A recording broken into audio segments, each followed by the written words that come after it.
O God of creation, direct our noble cause. Guide our leaders right and help our youth the truth to know, in love and honesty to grow, and living just and true, great lofty heights attain, to build a nation where peace and justice shall reign. Amen. You may be seated. Thank you.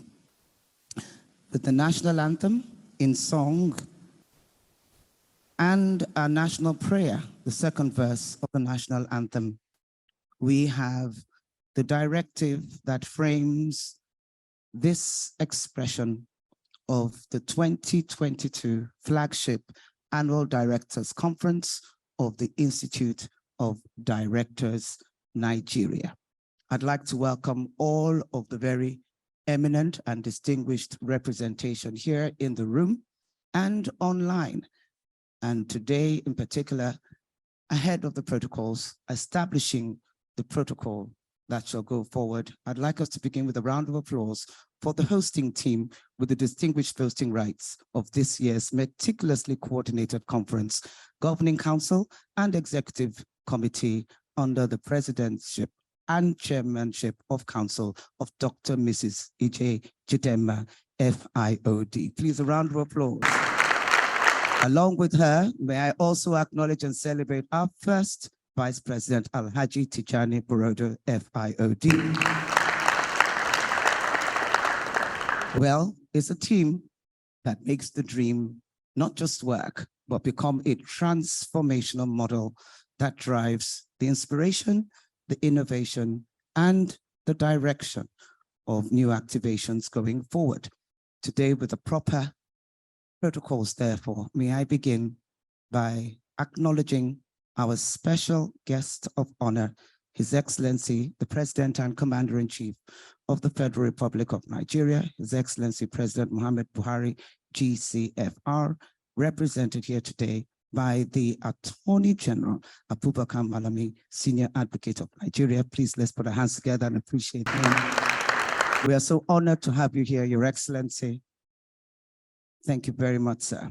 Also here today, our guest of honor and host executive governor of the conference here in Lagos State, Mr. Governor, Mr. Babajide Sanwo-Olu, who himself is a fellow of the Institute of Directors, represented by his Commissioner for Establishments and Infrastructure, Lagos State. Please help me appreciate Mrs. Ajibola Monle.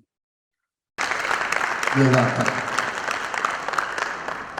I'd like to acknowledge with us, guest of honor, the Honorable Minister for Industry, Trade, and Investments, here represented online with us, the Registrar General of the Corporate Affairs Commission, Alhaji Garba Abubakar. Please, let's put our hands together and appreciate him and welcome him. Once again, we celebrate and welcome our distinguished keynote speaker, Deputy Secretary General of the UN, Chair UN Sustainable Development Group, Ambassador Plenipotentiary, Amina J. Mohammed. Please, we welcome you. Along with her team, both here and online, we'd like to properly acknowledge Mr. Matthias Schmal, the UN Resident and Humanitarian Coordinator for Nigeria. You're welcome, sir. Excellencies, all ambassadors here, representatives of the diplomatic corps, and executive governors and other distinguished stakeholders, our distinguished chairman of the conference today, an elder statesman, and of course, a regal, royal, eminent leader, His Royal Majesty, Igwe Alfred Nemeka Achebe, MNR, SCFR, and Chairman, International Breweries, PLC. Past presidents here present, immediate past president of the Institute, Chief Chris Okunowo. I'd also like to acknowledge doyen of past presidents, elder statesman, Mr. Emmanuel Ijewere. Mrs. Benedicta Moloko.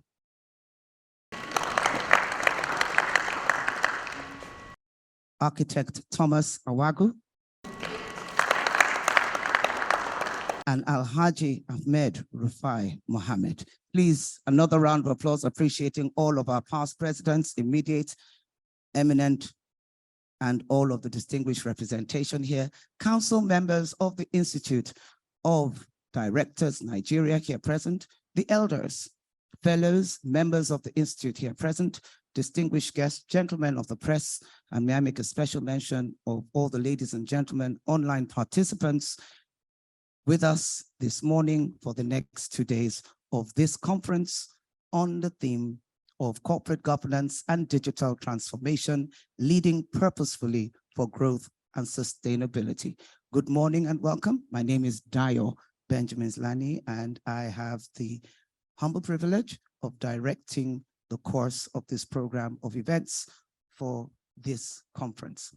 Today, Thursday, 24th November 2022, we'd also like to acknowledge, and in second protocols, I will be acknowledging them by name, all of the representations of our speakers, moderators on the panel, and panelists, as well as online representations.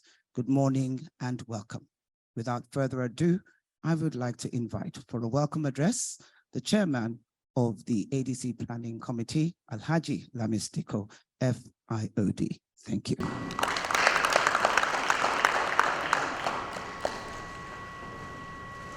Another robust round of applause, please, as he comes up stage. And what are we celebrating? 2022, digital transformation and the power of our digital transformative reference. Thank you. And thank you very much, particularly for making my job easy of set the tone for the protocols. But I wish I could just say I will stand on the protocol established by the MC. Unfortunately, I will not do justice for some of our important dignitaries that have really honored us to come here. So I will, first of all, recognize the President of the Federal Republic of Nigeria, President Muhammad Buhari, ably represented by my brother, the Attorney General of the Federation, Alhaji Abubakar Malami, SAN. Thank you very much, sir. His Excellency, the Governor of Lagos State, ably represented by the Secretary to the State Government. Madam, welcome. Thank you. Our distinguished keynote speaker, who traveled all the way from New York, and personally, I know what she went through to accept our invitation, juggling with our schedules, canceling this, and we really feel honored that you're able to make it. And I have not the slightest doubt that this conference will be richer with their presence. Welcome, Mina. And of course, the leader of the whole event today, the chairman of the occasion, His Royal Highness, the Igwe Achebe, the Obi of Onitsha. Sir, you're welcome. And we thank you most sincerely for accepting to chair this occasion and lead us. So with this, I can now probably, after recognizing my president and chairman of council, Dr. Jejidima, say that I will stand on the protocol already established and proceed to make my address. I didn't want to get into trouble. I was not going to forget my president. So on behalf of the Governing Council of the Institute of Directors, Nigeria, and members of the National Organizing Committee, which I have the privilege of heading, I welcome you all to this opening session of the 2022 Annual Directors Conference of the Institute of Directors, Nigeria. I also appreciate all our distinguished guests for honoring our invitation. Since the inauguration of the National Organizing Committee by the President of the Council earlier this year, we left no stone unturned to ensure that our mandate is achieved. We are therefore elated that the conference is successfully kicking off today with all of you here in attendance. I join the Governing Council and the entire members of the Institute to particularly welcome His Excellency President Muhammad Buhari, represented by the Attorney General, His Excellency Babajide Sanwo-Olu, represented by staff, and Chief Adeni Adebayo, CON, the Honorable Minister of Trade, Industry and Investment, who is represented by the Director General of the Corporate Affairs Commission. And of course, the chairman and the keynote speakers. Speaker, I welcome you all. And I also wish to specifically thank some of those that have made it possible for us to do this. These are our sponsors. I will start with the Nigerian Deposit Insurance Corporation, which has been generous over the years. At all ADCs, they have been supportive, and they have not relented this time around. The Nigerian Export Exim Bank, Sterling Bank, XHS Nigeria Limited. Those of us who are not millennials know them as Xerox. Lagos State Internal Revenue Service, Guinness Nigeria PLC, Bank of Industry, and First Bank. We thank our media partners who have significantly publicized this event. They are the Guardian newspapers, Business Day newspaper, Daily Trust newspaper, Leadership newspaper, among others. We appreciate you all for the invaluable support towards the success of this conference. Your Excellencies, distinguished ladies and gentlemen, the IOD Nigeria Annual Directors Conference is pivotal to both the government and the private sector, as it provides opportunities to meet and share thoughts on key issues affecting business growth and sustainability, as well as the development of the Nigerian economy. I would, therefore, like to request that we all stay engaged and contribute to the various sessions that will address the theme and sub-themes of the conference for the next 2 days. As you are all aware, the theme of the conference is corporate governance and digital transformation, leading purposefully for growth and sustainability. A lot is incorporated in this, but I'm sure by the end of the day, would have done justice to it with the area of speakers that we have. During this conference, we expect our distinguished participants, our moderators, speakers, and discussants to network and also share perspectives on deepening corporate governance practice in the digital economy, where both the public and the private sectors are expected to keep pace with the rapid transformation of the global space. In the course of discussions, there will be opportunities to challenge existing thoughts, just as there will be room to generate new ideas on the subject matters during the question and answer time after each of the sessions. I strongly encourage our participants to ask questions and make insightful contributions that will enrich the purpose of this conference. The two-day conference would be rounded off tomorrow evening with the special Business Meets Government dinner, which is an exclusive high-profile forum where a cross-section of notable business leaders and captains of industries in the private sector meet and interact with Nigeria's top-level public sector technocrats and policymakers. This year, at the dinner, Senator Ahmed Lawan, the Senate President, is the special guest of honor. Senator Hadi Sirika, the Honorable Minister of Aviation, is the guest of honor, while Mrs. Mariam Bello Olushoga, Principal Consultant KRC Limited, is the chair, will chair the dinner. The guest speaker of the dinner will be His Excellency, Professor Charles Chukuma Soludo, CFR, the Executive Governor of Anambra State. I implore you to stay with us for these 2 days and attend the closing dinner, which promises to be another fruitful session of stakeholders' engagement and a good climax to the conference. Permit me to see this opportunity to heartily appreciate the President and Chairman of the IID Governing Council, Dr. Mrs. Ije Jidema, FIOD, the Governing Council of the Institute, and staff of the IOD for their strong support and commitment towards making this event. I particularly thank the members of the National Organizing Committee, who I call our pillars of support, that actually work tirelessly to make this possible. Your Excellencies, distinguished ladies and gentlemen, your esteemed presence here has brightened our minds and added significance to this event. I thank you for gracing this occasion, as I wish you a very enjoyable and memorable event. Finally, and above all, we give thanks to Almighty God for making this day a reality, and we pray that the event will run successfully without any hitches. Once again, I thank you for listening and for your attention.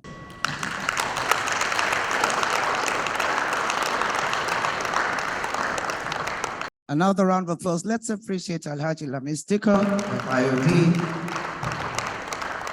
Thank you for your words. Like you said, this conference is a pivotal to providing critical insights and directing very strategic frameworks, especially around the conversation and discussion of the conference theme on governance and digital transformative economies. Looking forward is about establishing those future critical next steps. I'd like to properly reintroduce the Honorable Commissioner, Ministry of Establishments, Training and Pensions for Lagos State Government, Mrs. Ajibola Wonle, as the representative of His Excellency, the Lagos State Governor. You're welcome. I also have a very necessary and critical intervention that was a very quick catch-up from the doyen of past presidents, who brought into proper focus the reference CV of our keynote speaker here today. She's not just a DSG, she also happens to be the first female chairman of any branch of the IOD in Nigeria. First branch IOD in Kaduna chairman. And in that reference here today, she has distinguished both in terms of the office and in terms of the curriculum vitae, the persona brand of IOD Nigeria as IOD UN. So, IOD UN GCON. Because it's not just the UN, it's the GCON, and a defining pedigree that continues to scale, as it were, escalate the reference and the reputation of our distinguished keynote speaker. Having said that, another distinguished reference in the place of affirmative leadership. You know, the UN has a song for women all around the world, and it says, all across the nations and all around the world, women are longing to be free, no longer in the shadows, forced to walk behind, but side by side with true equality, we sing our song, for women everywhere. Let it ring around the world and never, never cease. Well, we can continue to celebrate the woman in position. But it's not about the songs we sing, because you see, while the UN will always talk about equality, there's also equity when it comes to intergenerational representation. And that is why last weekend it was International Day celebrating men, with the theme, helping men and boys. So you see, it's the equity. The SDGs cannot be scored by one gender alone, but it's intergenerational. AG, I'm happy you see that that is the commencement of walking in the power of true unity of gender and leadership. And therefore, it's my pleasure and our privilege to now invite to come up for her opening address, the IOD President, Dr. Mrs. Ije Chidema, FIOD. No longer in the shadows, forced to walk behind, but side by side, true equality. Thank you. Thank you very much.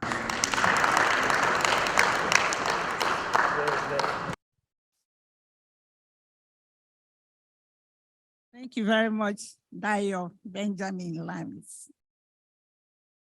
Thank you.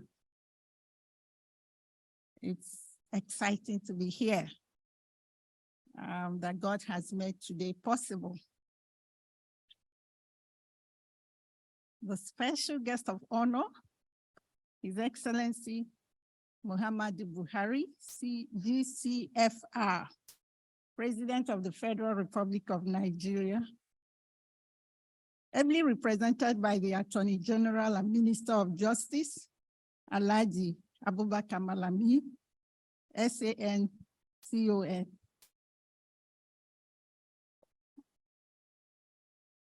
Our guests of honor, Chief Adeni Adebayo, CON, Honorable Minister for Industry, Trade and Investment, represented online by Alhaji Garba Abubakar, Registrar General of Corporate Affairs Commission.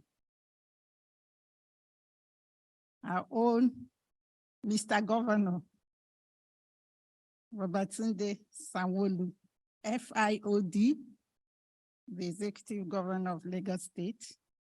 Here represented by the Commissioner for Establishment, Training, and Pension, Mrs. Adibola Ponle.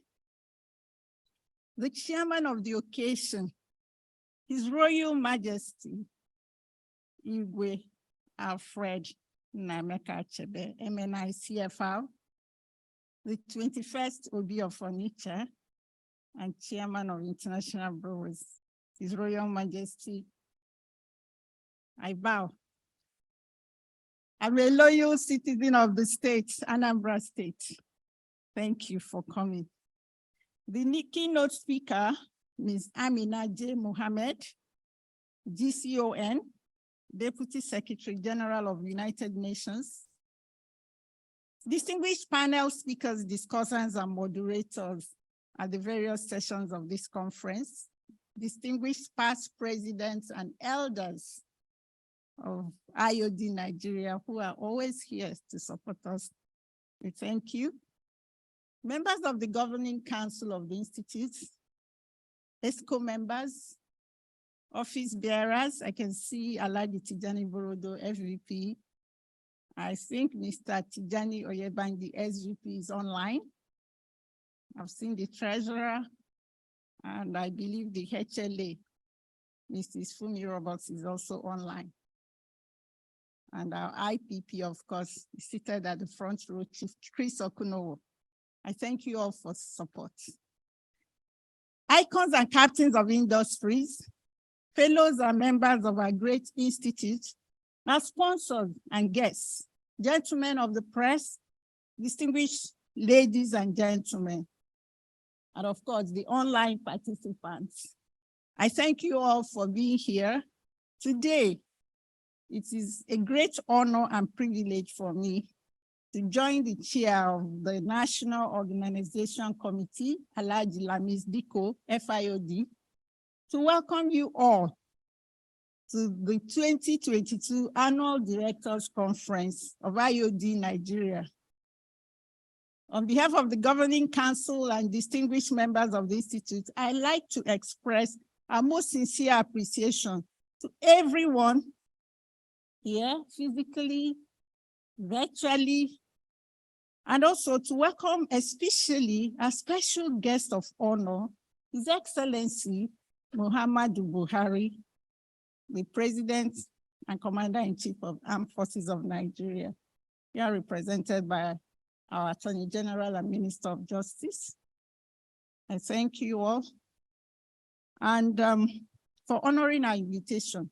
We are indeed delighted to receive the Deputy Secretary General of the United Nations, our own Ms.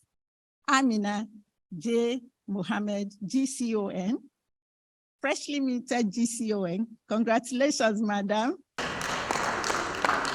Who will deliver the keynote address at this occasion?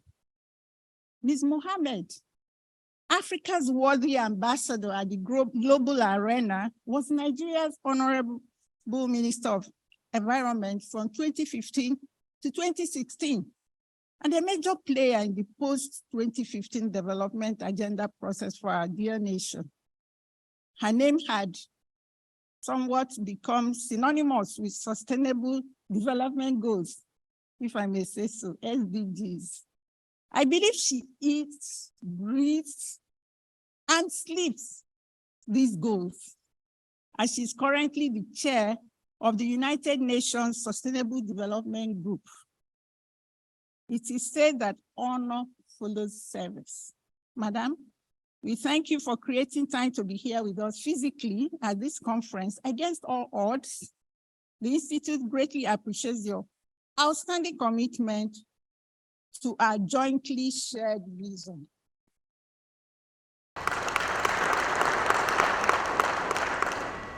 We are equally honored by the presence of our eminent moderators, speakers, discussants. In fact, when the social media was bringing them up one by one, I was amazed at the resources at our disposal at the Institute.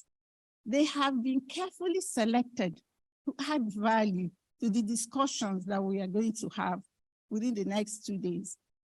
These distinguished members and non-members of IOD will be introduced at the appropriate time.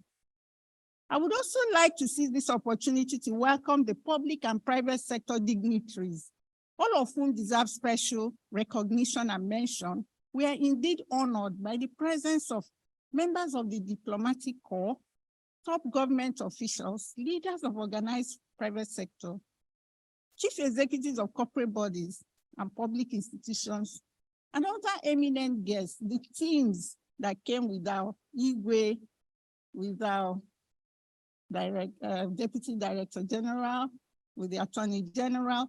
We thank you all and you are warmly welcome. In line with the mandate of IOD Nigeria and as part of its contribution to national development, the Institute organizes advocacy events on topical, national, and global issues with the intent of deepening and entrenching sound corporate governance, best business practices, and ethical behaviors in all the sectors of our economy. The annual director conference of the Institute is the flagship of these events. Everything culminates to this annual directors development directors conference. Can you give yourselves a good round of applause for being here to witness it? The theme for the 2022 annual directors conference, as said by my colleague, the chairman of the National Organizing Committee, is corporate governance and digital transformation, leading purposefully for growth and sustainability. Over the last 4 years, the global economy has been confronted with radical changes and disruptions brought about on one hand by the fast-paced change in digital technology, with its multifaceted impact on commerce. On the other hand, we all know that the COVID-19 pandemic has left in its trail a new work order that has redefined conventional approaches to organizational growth and sustainability. Expectedly, these changes have impacted corporate governance practices and procedures around the globe. Many jurisdictions, including Nigeria, have responded by modifying their corporate governance policies to align with the rapid digital transformation in the new normal. Thus, we have, like today, we have hybrid, physical and online. We have hybrid AGMs, board meetings, and so on and so forth. We will, therefore, explore further in this conference how we can leverage the advantage of digital technology to improve company direction, board efficiency and effectiveness, operational effectiveness, stakeholder experiences, and shareholder value, all of which are central to business sustainability. Distinguished ladies and gentlemen, I strongly believe that there is no better time to dwell on this theme than now. I am excited today that we are privileged to have erudite and seasoned professionals as speakers and panelists. And I have no doubt in my mind that they will be sharing their thoughts on the various topics related to the theme of the conference. We also hope that our deliberations at this conference will help shape the thinking of young entrepreneurs. Are you here, young entrepreneurs? Small and medium-sized companies, as well as key actors in the public and private sectors of the economy, while engaging digital technology for economic prosperity and long-term sustainability of our organizations, our environment, our country, and the world at large.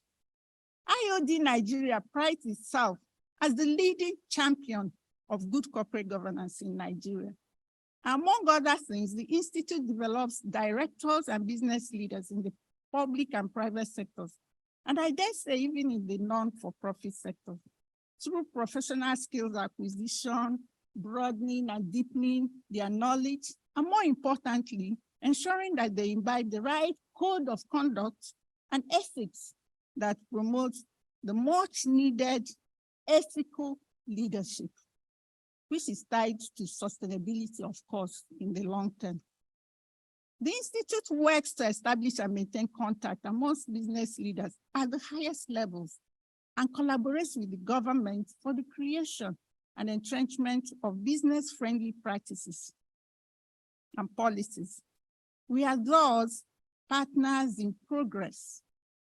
Mr. President, here represented by the Attorney General and Minister of Justice, we have a charter bill which has successfully scaled through the National Assembly at the President's desk for assent, and excitedly look forward to its being signed, as it would open new vistas for capacity building of directors in ways that match any in the world, thereby preparing our people for playing key leadership roles, not only in Nigeria, but also in our continent and the globe. IOD Nigeria is an active member of the African Corporate Governance Network, which is working to provide seamless cross-border corporate governance processes, understanding, and reinforcements of mutual trust across our multilingual jurisdictions in Africa. Distinguished audience, please permit me to seize this opportunity to congratulate our corporate awardees at the recently concluded African Corporate Governance Network event, conference, and award program. I wish to congratulate Nestle Nigeria PLC. A good round of applause to Nestle Nigeria PLC. I also congratulate Guinness Nigeria PLC.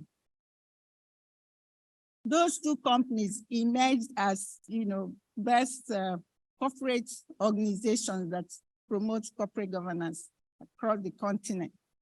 And I also have the singular privilege of commending our own Professor Patu Tommy, who was chosen as the corporate governance personality recipient from Nigeria. A round of applause for him. The COVID-19 pandemic has demonstrated to the world its interconnectedness and the overarching need for inclusiveness. We have risen to the challenges of our time.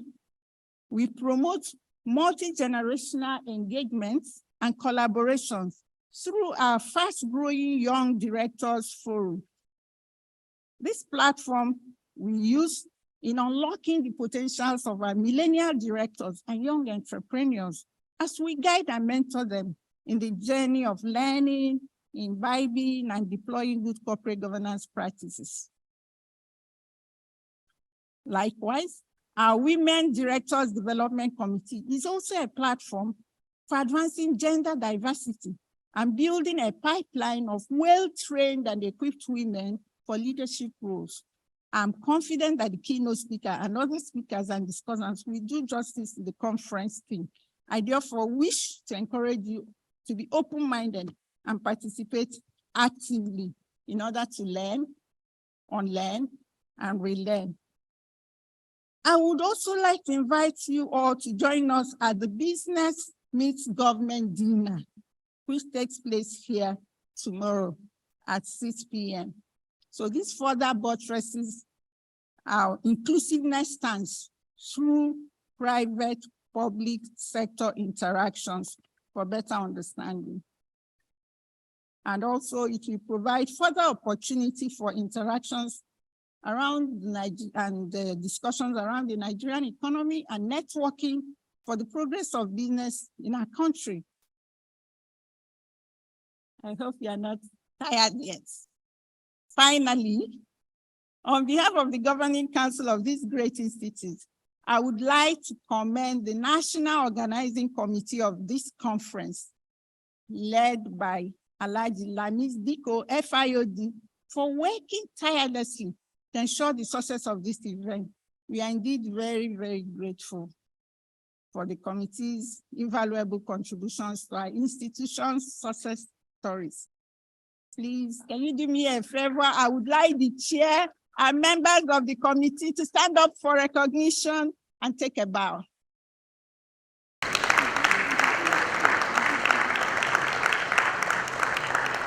Thank you very much. The results of your tireless efforts is evident. I thank you very much. I also thank the DG and his team who are working at the background to provide the necessary support. Thank you, DG, and your team. Once more, I welcome your excellencies and our distinguished guests to the 2022 IOD Nigeria Annual Conference. And I wish you an exciting time. Thank you for your kind attention.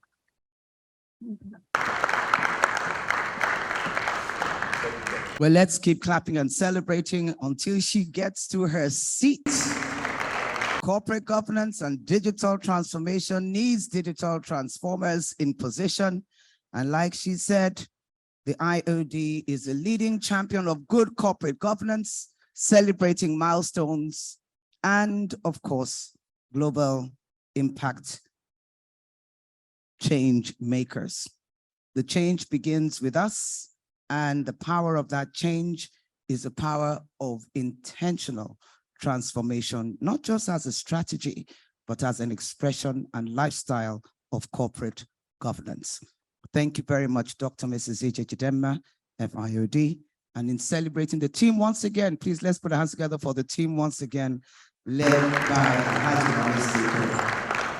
FIOD. I saw her reaction coming in and she said, oh my goodness, they have maxed it. She was so impressed. And the truth is, looking at the impact slogan of the IOD, clearly the professionalism is in the marksmanship that has meticulously given this event, this conference, such a very clearly articulated aesthetic and intervention in terms of the program of events. So even as we continue to congratulate and celebrate, it's time to continue with our goodwill remarks. And every goodwill remark itself in content scales the reference for the conference itself. We'd now like to invite for his remarks, the chairman of this conference, His Royal Majesty Emeka Achebe Obi of Onitsha, and Chairman International Breweries PLC, MNI CFR, to please come up and give his remarks as our royal distinguished chairman of conference. You're welcome, sir.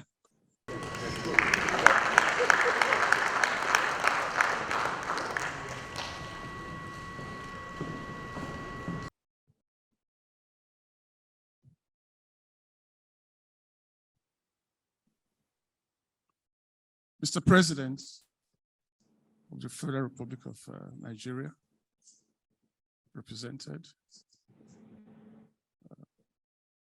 Mr. Governor, the host governor, represented, the President of the Institute of Directors, Nigeria, distinguished ladies and gentlemen, please permit me to stand on the already established protocol. I should start my brief remarks by expressing utmost gratitude to the Institute of Directors, Nigeria, for asking me to be the chairperson of its 2022 Annual Directors Conference. My humble appreciation is further underlined by the fact that this conference is the flagship of the Institute's development programs for members and corporate leaders. Furthermore, the Institute in 2017 conferred on me the rank of honorary fellow, which I much treasure and constantly do my utmost to live up to. As a director of several companies, I've also benefited, as others in the public and private sectors, from the programs of the IOD, Center for Corporate Governance for Directors Development. So one way or the other, I have the IOD DNA in me, just like most of us here do. The theme of this year's conference is very opposite to the present global and our own national circumstances, and how the circumstances affect business corporations and the role of digital transformation in corporate growth and sustainability in these circumstances. And the conference organizers could not have chosen a more suitable personality as a keynote, and indeed the guest speakers. The guest speaker will be on for tomorrow. Ms. Amina J. Mohammed, GCON, who I'll respectfully refer to as the Grand Dame of Global Sustainability, has been the Deputy Secretary General of the United Nations Organization since 2017. Professor Soludo, Chukwuma Soludo, who is not here with us today, but I hope he'll be here tomorrow, started work as governor of Anambra State some 8 months ago, following his successful application for the job, because he applied for the job along with other contestants. We of Anambra State eventually, after screening them, appointed him to the job to serve us. And we call him Mr. Solution. With them is an impressive and diverse array of panel speakers, moderators, and discussants that reflects a refreshingly distinct proportion of female participants. And I think our song is being listened to. We thank God for that. Their collective background and experience, as well as those of the rest of us here, I think will certainly make this a very robust and rewarding conference for all of us. Following the 2 years of economic and social dislocation caused by the COVID-19 pandemic, Russia declared war on Ukraine, thereby triggering another round of global economic disruptions. Britain and the United States of America, the erstwhile bastions of liberal democracy and governance in the world, are currently facing political and economic challenges. In Britain, their governments, their people, and their parliament seems to know what they don't want, but they haven't figured out what they want. In America, they even tried to change their government by force. So in effect, they're trying to rediscover democracy.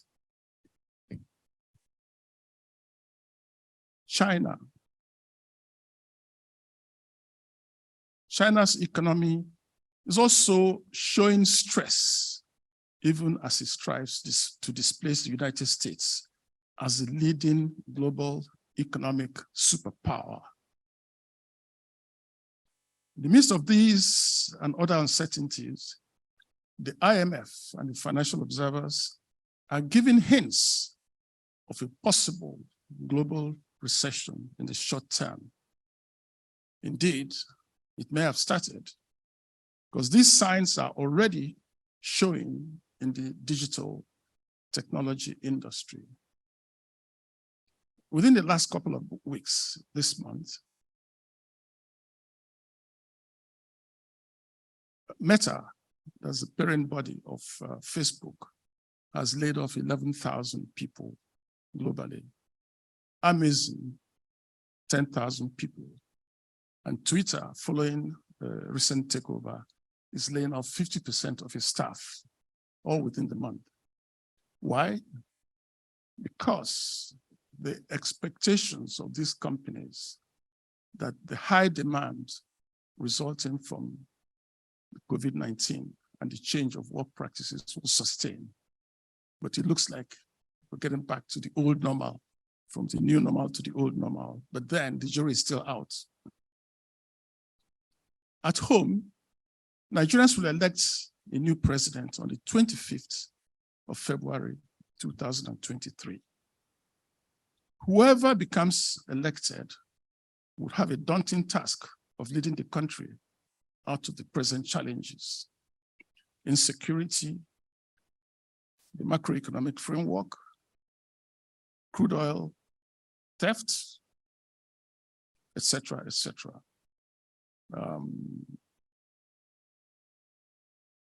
Petroleum subsidy.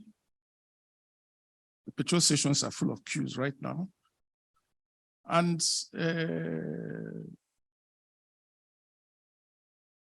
inflation is a challenge for all of us. 21.09% so far this year. And food inflation is even higher than that at 23%. The exchange rate, etc., etc. So whoever wins will have to lead us out of the quagmire that we're in now and going forward.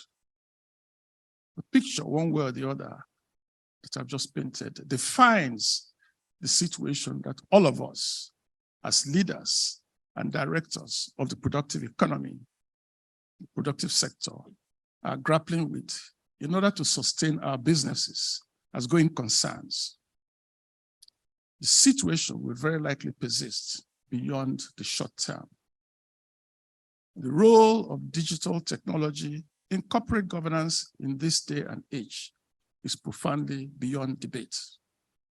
However, our challenges as corporate leaders are, in my own opinion, to ensure that we adopt the right and cost-effective technologies, digital technologies, adapting them suitably to our own business requirements and securing them from cyber criminality, and generally staying nimble on our feet for rapid changes, as the chairman mentioned in her own, as the president mentioned in her, her own address. At this point then, we may ask how Nigeria has fared in digital transformation or digital penetration or adoption compared with the rest of the world. I would say that we fared moderately well, but have significant scope for growth and enhancement.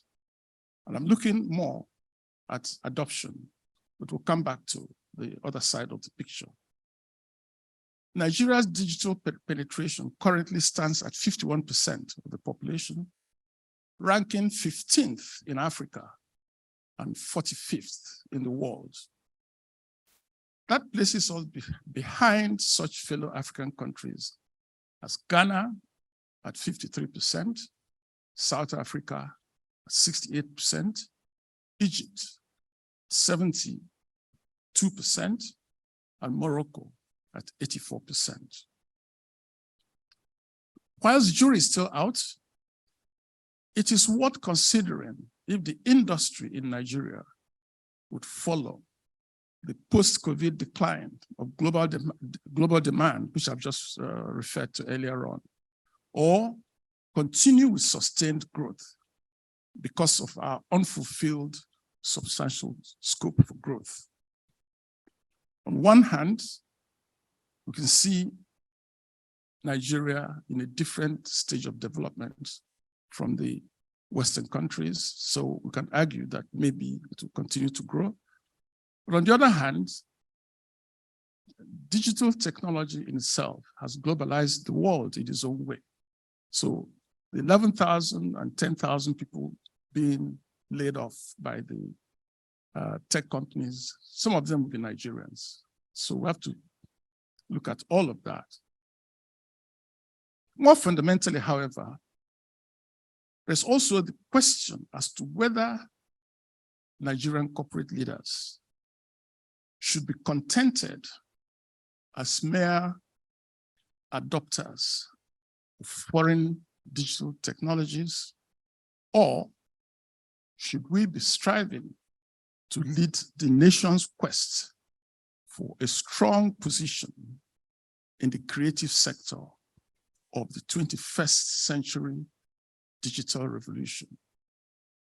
Should we be mere consumers of technologies developed elsewhere, or should we also strive to develop our own technologies, one, that is suitable to our own needs, but two, that can be exported abroad also, so on. I believe that the nation must urgently focus on homegrown digital technologies that are fit for our purpose and also exportable abroad. But what are the requirements for this situation? That is where it gets a bit difficult. Now, let me broaden my remarks with my own passion for education, relevant and functional education, education that can lead us to development. One cannot overstate the importance of education, and in particular, technological education for national development. I will take the liberty of exaggerating with the example of Stanford University in California, United States, which is my alma mater, I have to confess, in order to make my point. The university is the centerpiece of the Silicon Valley, comprising 39 of the Fortune 1000 companies and 98 other significant companies, with 40 universities, colleges, and trade schools. This is 2016 data. These companies and academic and research institutions intellectually support and feed one another to make the area the leading center for ICT startups and developments in the world. As of April 2021, this year, the last year, Stanford had or claims 85 Nobel laureates that have been affiliated with Stanford, either as students, alumni, faculty, or staff. Stanford is not alone, as there are similar technology clusters, such as in Cambridge, Massachusetts, around Harvard and MIT. The MIT graduates and the companies they've set up around the world, their collective earnings will place MIT as the 11th biggest country in terms of economy in the world, MIT alone. There are also the Oxford and Cambridge universities in the UK, and outside the Western nations, China, Japan, Korea, Israel, and India are leading with mega universities and centers of technology. These accomplishments did not happen overnight, but are the result of generations of visionary thinking, planning, and execution.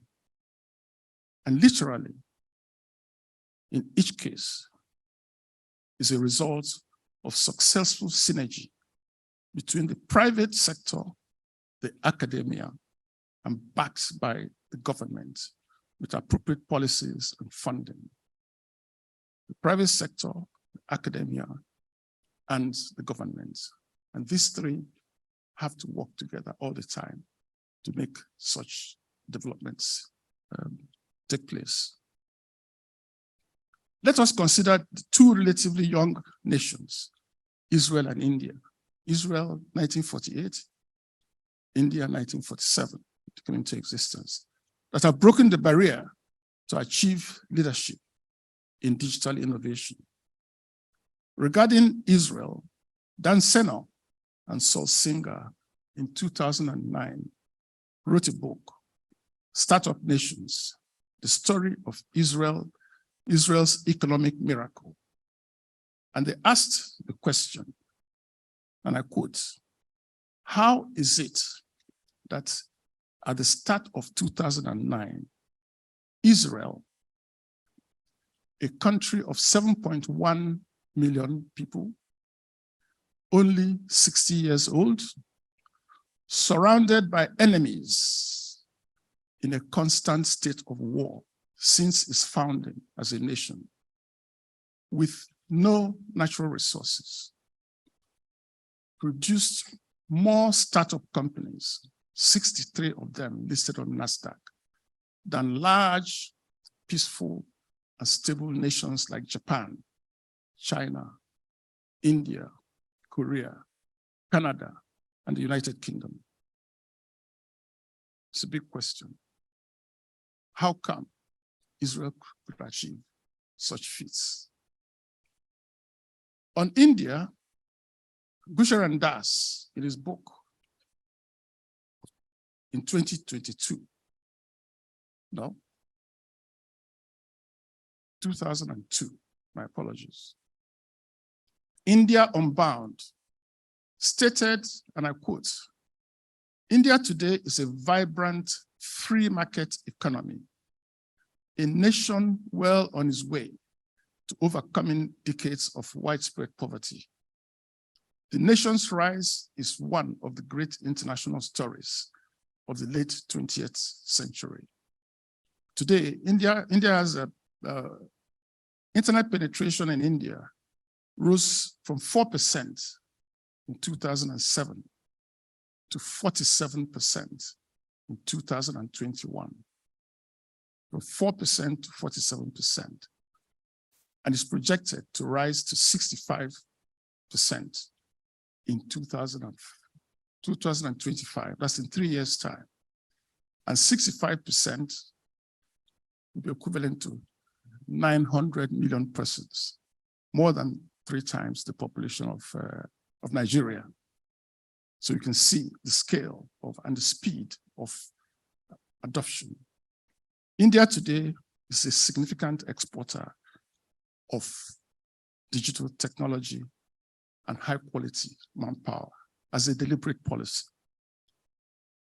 The big question, therefore, is whether Nigeria, in this quest for relevance in the digital revolution of the 21st century, the federal government's average budgetary allocation for education over 11 years period, from 2011 to 2021 inclusive, was an average of 8.28% against UNESCO global benchmark of 20%. The 2022 education budget was even lower, 7.2%, behind defense at 14.7%, understandable, but also behind the budget for National Assembly, which stood at 8.2%. And the proposal for 2023 is 8.8% of the overall budget. We don't have access to the concurrent provisions by the state governments, but do not expect the overall picture to be significantly different. Yet, Nigerian students are traveling all over the world to get education and to pay for it in hard-earned foreign exchange. SB Morgan, the research consultants, estimate that in 2021, Nigerian students in the United Kingdom contributed nearly £2 billion to the British economy. £2 billion. School fees, rental, accommodation rental, feeding, transportation, medical expenses, etc., etc. Other popular destinations for Nigerian students, expatriation, include United States, Malaysia, Ghana. In Ghana, at Legon, at Kumasi, there are distinct Nigerian student population. And I have two nieces in Kumasi.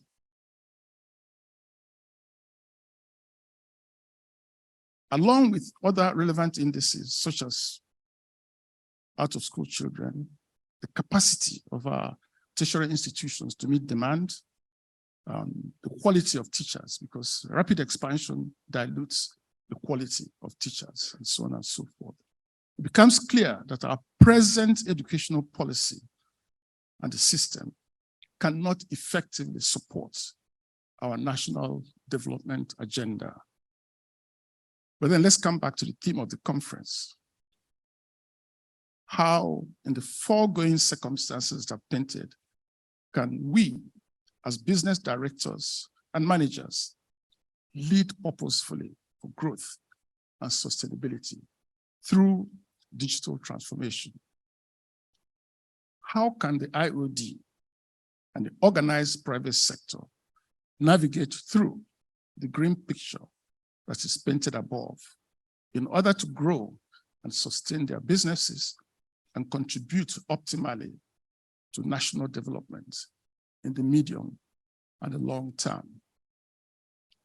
More specifically, I have a range of questions that have come to my mind, such as, what should be the respective roles of the government, the academia, and the private sector?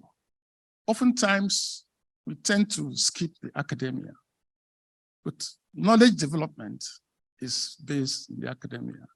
The application is in the private sector. Of course, the policies and the enabling environment is created by the government. So we've got to think of those three all the time. So what should be their respective roles? And how can they achieve seamless synergies in the quest for digital technology development in the country? Could the Institute of Directors work in concert with other trade and professional groups to act as pressure points for the greater groundswell for digitization of our economy? How can adequate local venture capital be mobilized quickly for investment in innovation and startup ecosystems, particularly corporate innovation? How can the organized private sector take the driver's seat in the funding and advocacy of the recently passed Nigerian Startup Act 2022? The Attorney General is here. Thank you very much for that, getting that passed. And how can the organized private sector influence the revision of the national school curricula to include digital literacy from the primary school age? Malaysia is doing that. I think every child in Malaysia from primary school has access to a computer at home, not just in school. In order to fast-track digital literacy and professionalism amongst our university graduates, could the organized private sector provide more focused endowment to tertiary institutions on a partnership basis? The oil industry is doing that. Specific universities with specific capabilities, they put money there, work with them in synergy to advance the oil industry. These are some of the questions that came to my mind as I mulled the theme of this conference. I've painted an uncomfortable picture in this address, we have to admit, but we need a proper diagnosis in order to find suitable solutions. I trust that this conference will do just that. It's an urgent challenge to begin to close the yawning gap in digital technology development between Nigeria and the leading digital technology innovating countries. India could be a model that we should look at very closely. Very large population, large sector of poverty also, et cetera, et cetera. But with focus, we've been able to grow. Thank you very much. I wish all of us fruitful and rewarding deliberation. Thank you very much.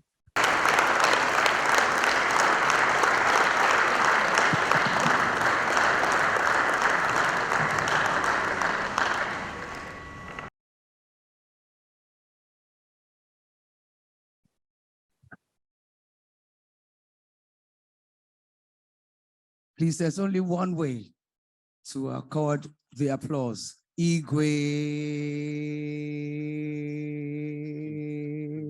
Igwe. Thank you, Your Royal Majesty.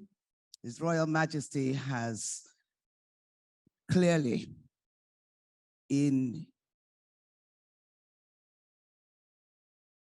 his articulated speech, which I now have to rephrase, beyond being a goodwill, like I said, the content driving and scaling, as it were, the reference of the theme for the conference has taken this to a very robust and remarkable representation of his thoughts, as he said, giving us a holistic reference. Sir, you literally moved us from the universe to the metaverse. In the place of the digital imprints you gave us, we'd like to say thank you. Yes, whether it was the historic paradigm of India and a reference to Nigeria and looking at the numeric representations in terms of the percentages, 51%. I started listing and saying 15th in Africa. This hasn't just been researched, it's been revised and it has been rescaled, as it were, to recenter the direction of the conversation for this conference. Private sector, academia, government, all coming together with the palace. And of course, with that royal review and your reference to your alma mater, I had to do a quick Google profiling of His Royal Majesty and say, what do you call a Stanfordian? And I understand what is called cardinal, but more a Stanford tree. You spoke.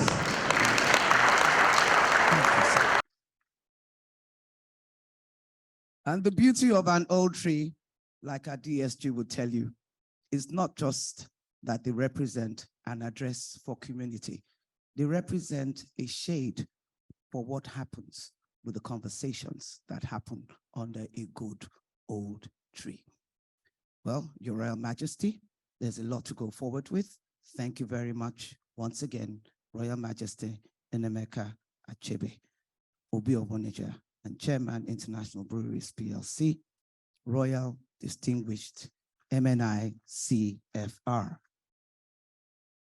And he did refer to the fact that IOD DNA speaking in everything that was expressed here today.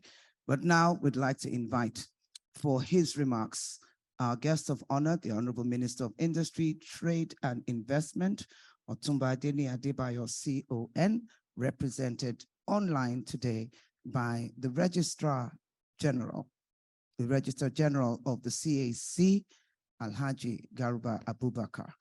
We would like to please invite him to please, with the media. Oh, you're welcome, sir. And thank you, along with all of the rest of our online participants for this conference. You are welcome. Over to you, sir. Thank you. His Excellency, President Muhammadu Buhari, GCFR, ably represented by the Honorable Attorney General of the Federation, Abubakar Malami SAN, His Excellency, the Executive Governor of Lagos State, ably represented.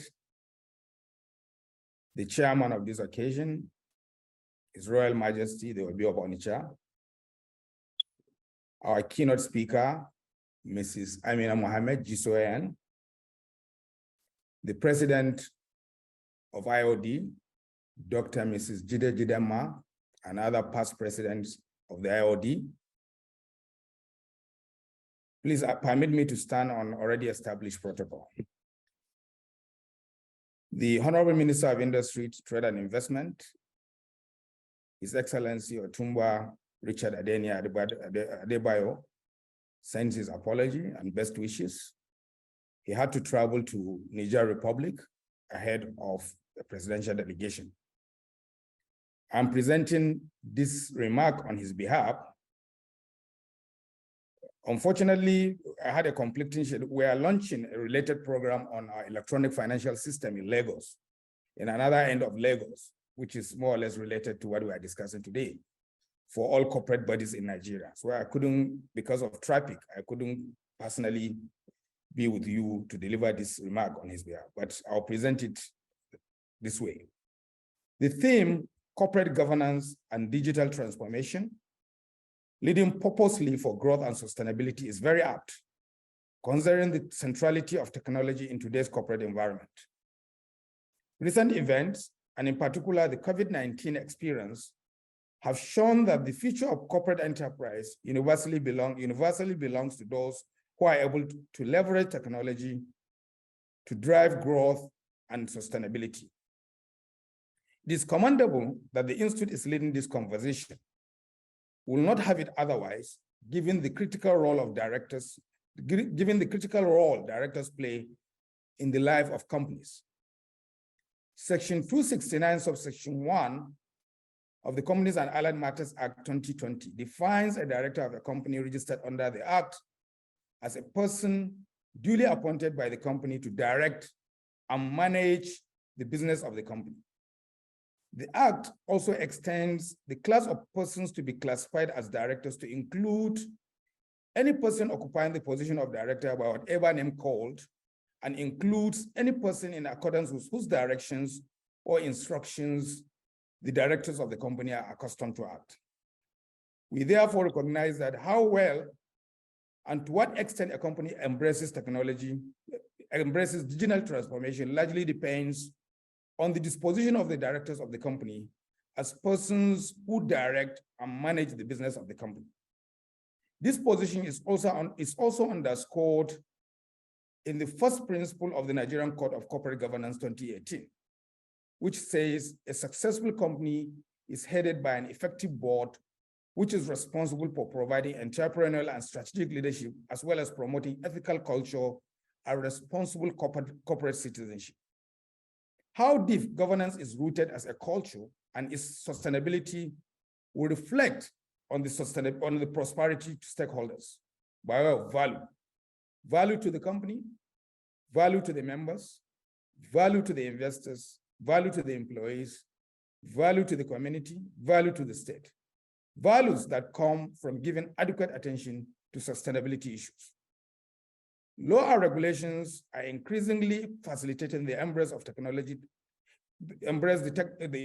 are increasingly facilitating the embrace of digital transformation in company proceedings and statutory compliance. A few examples from the Companies and Allied Matters Act 2020 will suffice in this instance. These are e-meetings for private companies, electronic service of notices of meetings to members, extension of definition of registered address to include electronic address supplied by members, giving of statutory meetings or registers in electronic form, submission of applications and returns electronically, leveraging technology in company proceedings and administration promotes business growth and sustainability by affording the following benefits, among others.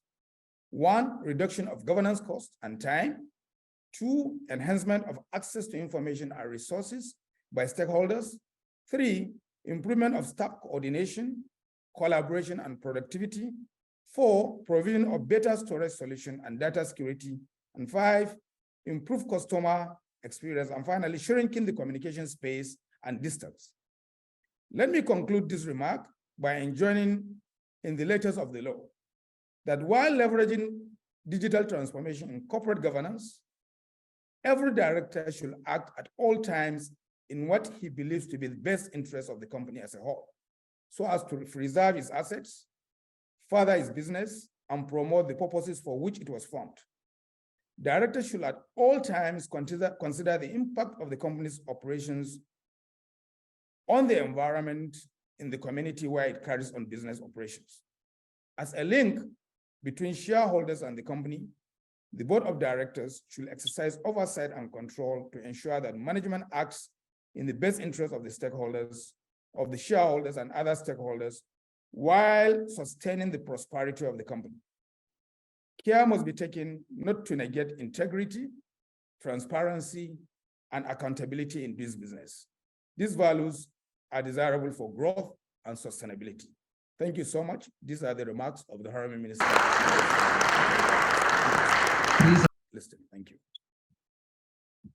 Please, a round of applause. Let's appreciate our Registrar General. Thank you so much, sir. And with those remarks, it is clearly stated that working in best interest shall produce the best ethics of corporate governance for the environment and community in terms of the advocacy of that which, by our reference theme here today, makes the focus of government advocacy and digital transformation the thrust of our new strategic direction from the IOD flagship annual conference 2022. And having listened to the representative of the Honorable Minister, we know that without any question, the digital footprints are becoming a digital vision, not just being revised, but being rescaled. And just a thought, I was thinking, that the next president indeed should be our first digital president in every expression, with a full digital constituency in all representation. And hopefully, amen, a digital election shall produce a digital president. Well, that shall be seen, tested and proven. But there's no question that IOD Nigeria 2022 must be part of that intervention. So, having said that, and the challenge is well in the room, we would now like to invite the representative of our host governor, Lagos State, Mrs. Ajibola Wanle, the Honorable Commissioner, Lagos State Ministry of Establishment, Training and Pensions. Digital Commissioner. His Excellency, President Muhammadu Buhari, ably represented by the Attorney General of the Federation, Alhaji Abubakar Malami, SANCON, the guest of honor, represented by the Dean of Corporate Affairs Commission, Alhaji Garba Abubakar, our distinguished keynote speaker, Deputy Secretary General, United Nations, who probably doesn't know this, but she's my unofficial mentor, Ms. Amina Mohammed, GCON, and the President IOD, Dr. EJ Jidema, FIOD, the Chairman of Occasion, His Royal Majesty, Igwe Nameka Achebe, MNI CFR, the Obi of Onitsha, and Chairman of International Breweries, all past presidents, council members of IOD, members of Institute, also members of my team are here, the Permanent Secretary, the Director of Training, and the Director of Establishment are all here this morning. Ladies and gentlemen, members of the press, and also online participants. I would have stood on existing protocol, but since for the next 10, 15 minutes, I am the governor of Lagos State, I know that he would have read that protocol list in detail. So I am following in his footsteps. I have been introduced as many things this morning, from the Commissioner for Establishment and Infrastructure, which is the largest budget spend in Lagos State, and also the SSG of Lagos State, which is the #3 citizen in Lagos State. I'm not sure if those are prophetic utterances, but I do stand as the Honorable Commissioner, Establishment, Training and Pensions, a member, a very proud member of IOD as well, which was missed out. So it gives me great pleasure to just share a few remarks by Mr. Governor. I'm sure you all know that he would have been here. He's a fellow of the Institute of Directors, but we are aware of the season that we are in. I mean, this is not a political gathering, but his campaign actually starts off on Saturday. So I'm sure he would have been here, but he has sent me instead. So please bear with me. I'm honored to join His Excellency, Mr. President Muhammadu Buhari, His Excellency GCFR, and other distinguished guests, especially Mrs. Amina Mohammed, Deputy Secretary General of the United Nations, captains of industry, directors in both the private and public sectors of the Nigerian economy at this annual Directors Conference themed Corporate Governance and Digital Transformation, Leading Purposefully for Growth and Sustainability. I'm excited to learn that the keynote and guest speakers at this event are none other than Mrs. Amina Mohammed. Tomorrow, there will be Professor Charles Soludo, who I know will do justice to the various topics, and other eminent speakers that will speak throughout the conference. Since the Industrial Revolution, technology has continued to show us that embracing it is the best way to achieve greater results and improve efficiency. And as I always say, technology is an enabler, and there is no sector of the economy of this great country and the world over that technology has not impacted, especially over the last 2 years. The most defining feature that distinguishes developed countries and others is the level of technology that is deployed in all sectors of the economy. In Lagos State, the milestone achievements recorded since 1999 could not have been possible without the introduction of technology into our processes. For instance, the phenomenal increase in the state's revenue profile from about 600 million per month to well over 40 billion per month was largely made possible with the deployment of technology in the tax management system of the state.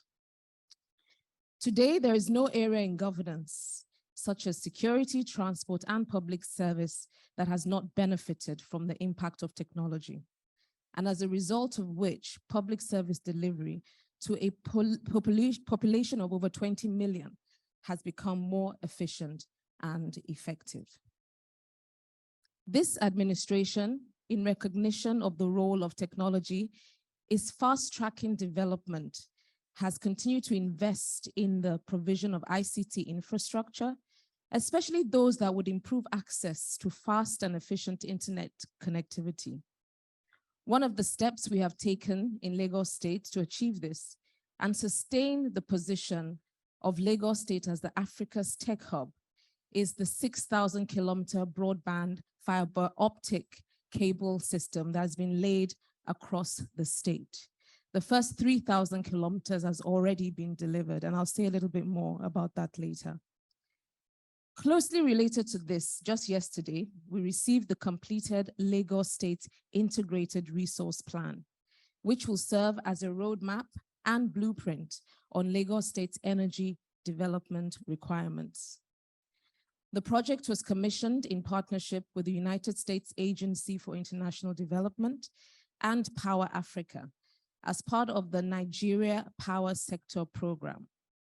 We believe that the successful implementation of this plan will be a major game changer in our quest to effectively achieve a significant deployment of technology to improve productivity, growth, and development. So I'm going to just digress a little bit and mention a few things that Lagos State has done with the aid of technology over the last 3 years. And for many people who know Lagos State, they know that our vision is based on 6 pillars called themes. And the first of those pillars, T in the theme, stands for traffic management and transportation. Lagos State currently is building what we call a smart city. And the fiber optic band that I mentioned earlier on is part of the start of that. That creates sort of the infrastructure for Lagos State to do that. And the idea is that we'll connect all public institutions, schools, hospitals to this fast internet broadband highway. And also other telcos will connect to that. And what that means for us in Lagos as Lagosians is that the broadband infrastructure that you have right now will be faster, will be more efficient, and be clearer than we currently have. And as I said earlier, we have 3,000 kilometers that has already been delivered across the state. I'm sure many of you will see the purple, red, blue lines, cables that stick out from the side of the road.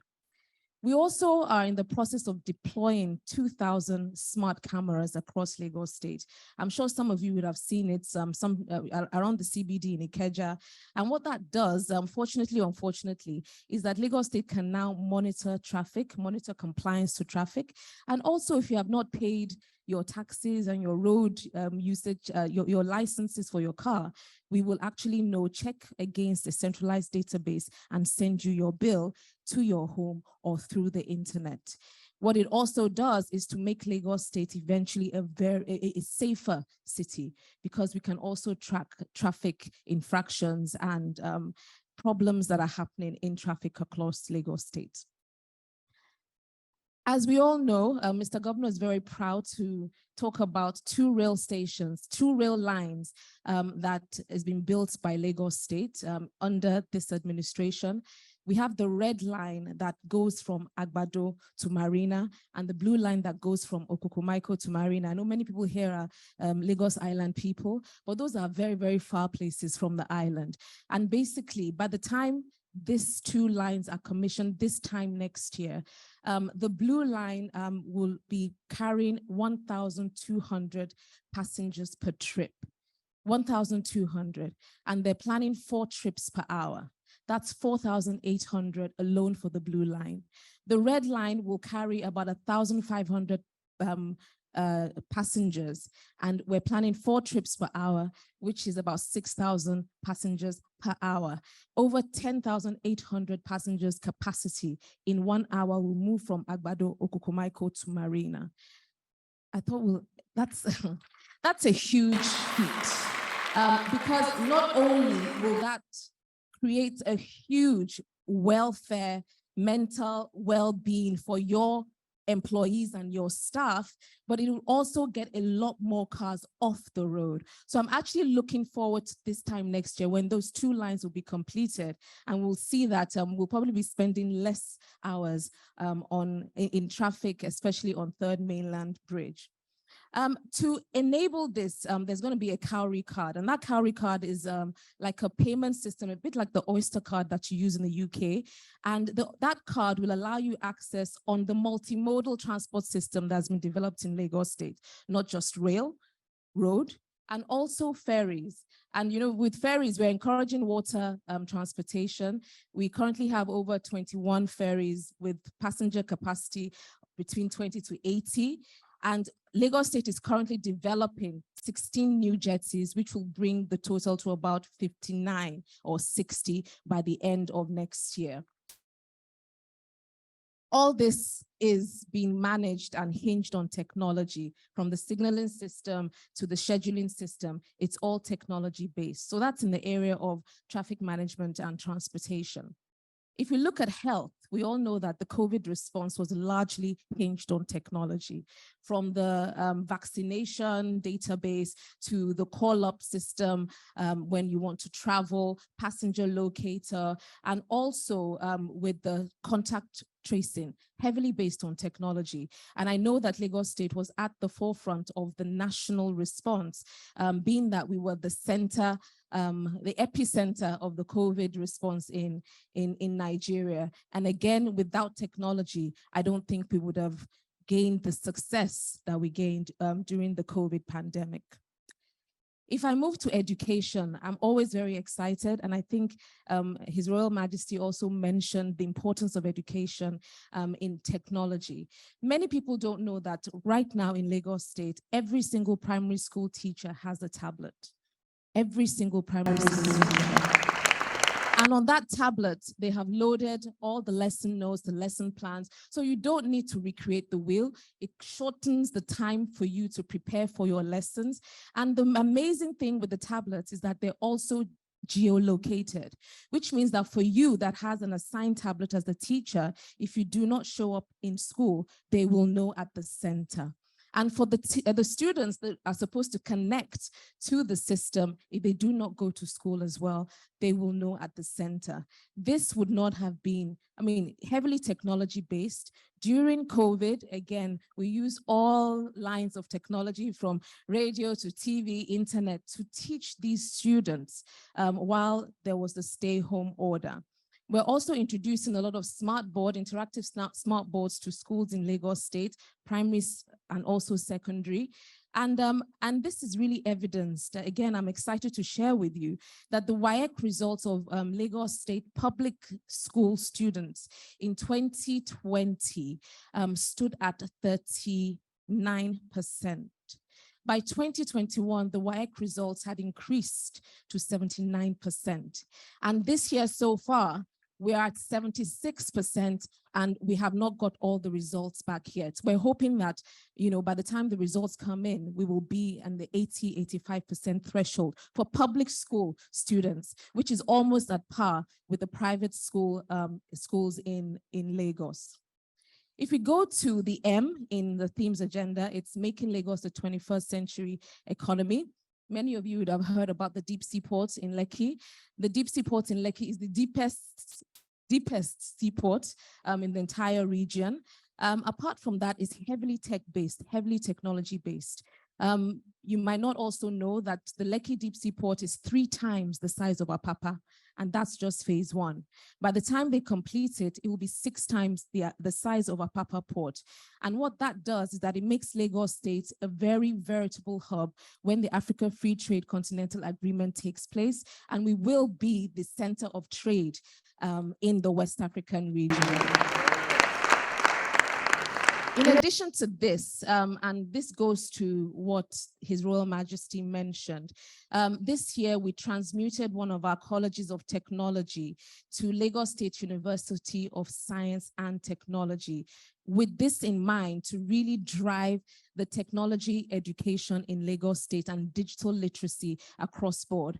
And we've enjoyed partnerships with not Stanford, but we have partnerships with Cornell University and one other university that I can't remember right now in the US that will partner with Lagos State to ensure that the equipments and everything that is in that university is up to scratch.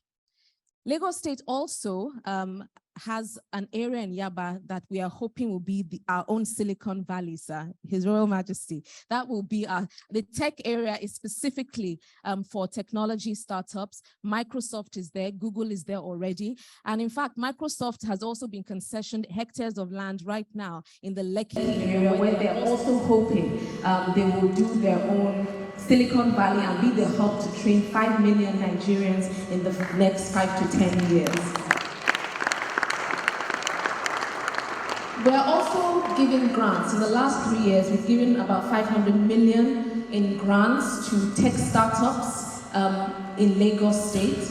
And out of the people that have been given grants, they've actually patented two of those companies have patents this year from the ideas that they have started.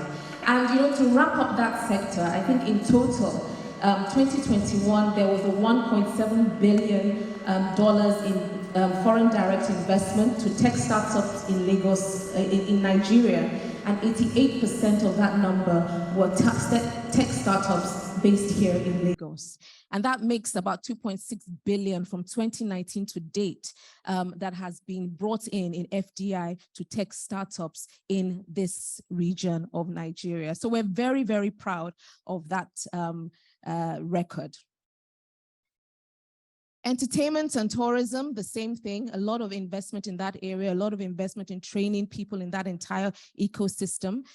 We have sponsored over 3,000 people, being trained by Del York, a special partnership by New York Academy of Arts, and also a Nigerian company, Ebony Life as well, to train 3,000 people in that ecosystem. And then finally, security and governance, which is the area that my ministry stands in. I'm proud to say that in our ministry, COVID taught us a lot. We couldn't meet, but we were able to introduce a learning management system, which now has over 24,000 public servants registered to learn and have access to over 8,000 best-in-class courses because we have partnered with LinkedIn Learning. We might think this is, but for public service, it's huge. 24,000 people who have access to learning on their phones, on their tablets, on their computers. It's never happened before. They're really gaining the benefits of being able to learn at pace and at their own speed. We also started doing a lot of webinars. We started doing a lot of knowledge sharing, where even EXCO members will come and share knowledge virtually with the public service, which is about 117,000 strong. Again, we're always oversubscribed for those learning sessions. Lagos State, also, my ministry also introduced the online verification of pensioners. So in Lagos State, gone are the days when pensioners come to queue to be verified twice a year. They do that online in the comfort of their homes, on their phone, on their computers if they have, and even from different countries in the world. We verify them online and we give them access to their pensions. I'm also proud to say that in Alausa right now, which is the seat of governors, because the governor recognized the fact that you cannot have a digital smart state when your public service, who form the engine room of all we do there in the 19th century. So there was a huge drive to automate the campus. So right now, as we speak, every single ministry has Wi-Fi. We have single sign-on. Anywhere you walk around the campus in Alausa, you have access to Wi-Fi and to the internet. In our workflows in Lagos State. And finally, one of the things that I also want to share, and as I said, I'm just taking snippets of things that we're doing that are technologically hinged. Before COVID started, we actually introduced a smart board to the cabinet room, the EXCO cabinet room. And what that meant is that you don't have to be physically present to attend EXCO. You can be abroad and you dial in to attend the EXCO meetings that we have in Lagos State. I'm also proud to say that Lagos State we had our first digital EXCO in, I think, February or March 2020, a month and a half before the UK government did their first digital EXCO.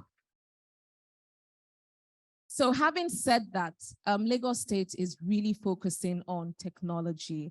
The new Lagos State resident card also is technology-based, and that, for us, we believe that will help us to identify Lagosians and also give them benefits to various services that government has to provide. So why did I go through all this? It's not just because it's the season to campaign, because this is not a campaign speech, I promise you. But as I said, I'm here on behalf of the governor, and I thought, what would the governor want you to hear this morning? So I just thought to pop that into his speech. But honestly, I do have to say that, Mr. Governor, for those who, a few people I know here, Mrs. Amina's there, you know a little bit about my trajectory. I spent the first 10 years of my career in private sector, working with high performance organizations from Arthur Andersen, KPMG to British American Tobacco. The next 12, 13 years was spent being a consultant to organizations where, again, I worked with a lot of high net worth organizations. And then now I'm in the public sector. So, but what I want to pick out from that is that we work with an extremely dynamic and transformational leader as the governor of Lagos State. As I said, I've worked with leaders and directors from all over the world. And honestly, he truly is one of the best leaders that I have worked for.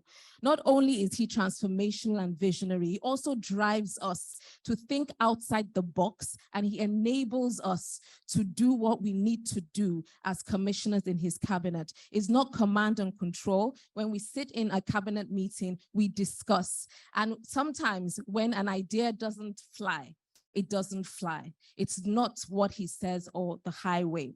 He's empathetic, and also he's deliberate about gender balance, extremely deliberate. In Lagos State right now, I think 33% of EXCO members are women. And the largest budget owners in Lagos State women, works and infrastructure, and also Lamata. I can see her right here. Don't worry, I'm rounding up. The last thing I want to say that I've learned from the governor is that, as he tells us as cabinet members, you guys have to go out to do the greatest good for the greatest number. So in rounding up, this administration, in recognition of, sorry, I think I'm right there. This is the last page, I promise you. So distinguished ladies and gentlemen, let me appreciate once again the management of IOD for sustaining the goals of its founding fathers, which is to promote and entrench corporate governance practice in both the public and private sectors of the economy. I thank you for listening, and I wish you all fruitful deliberations. Thank you very much.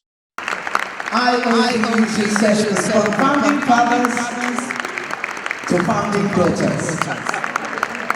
We need to celebrate the Honorable Commissioner, His Excellency, the Lagos State Governor, Executive Governor, represented by the Honorable Commissioner Ajibola Akunle of the Ministry, Lagos State Ministry of Establishment, Training, Pensions, and dare I say, digital infrastructure. Well, one thing is certain. You have to know who you send to represent you. Because if you don't send the right representer, you don't get this kind of representation. Executive Governor, you don't need to be here. The truth of the matter is, a digitally smart governor will send a digitally smart representative. All the way from the Alausa campus. This is digital imprint speaking. She's spoken like a vocoder. She said it, not like she has heard it, but she has learned it. And the truth is, when we talk about purposeful leadership, you cannot lead unless you learn. And the power of the L, therefore, for the leader and the learner is what is articulated eventually as the outcome like we have just seen.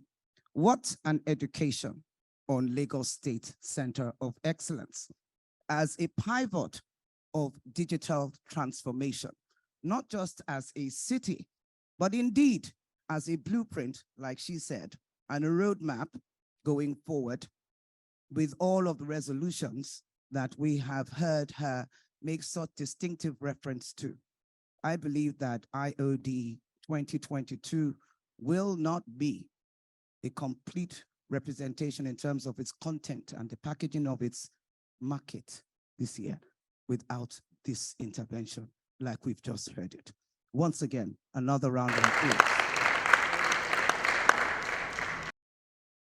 Sister to sister, did you see what she did? All the women in the room, she left nothing out. Many women, we draw back. She gave us her CV, she gave us a representation, and then she added to it the points that there were prophecies, possibly, about her becoming the next. Oh my goodness. Women have to learn what women have to learn to do, to lead. All right, let's leave that. That's another discussion at the next IoT Women's Conference. She's definitely a speaker. Recommended. Today, the conversation continues. His Excellency, Mr. President, as the President of the Federal Republic of Nigeria, President Muhammadu Buhari, GCFR, is also a president whose articulation of projects is one that today, in terms of digital transformation and corporate governance, shall be profiled by his very eminent and distinguished representative, the Attorney General of the Federal Republic of Nigeria, Senior Advocate of Nigeria, Abubakar Malami. Sir, we welcome you. Please let us properly welcome him more robustly. Your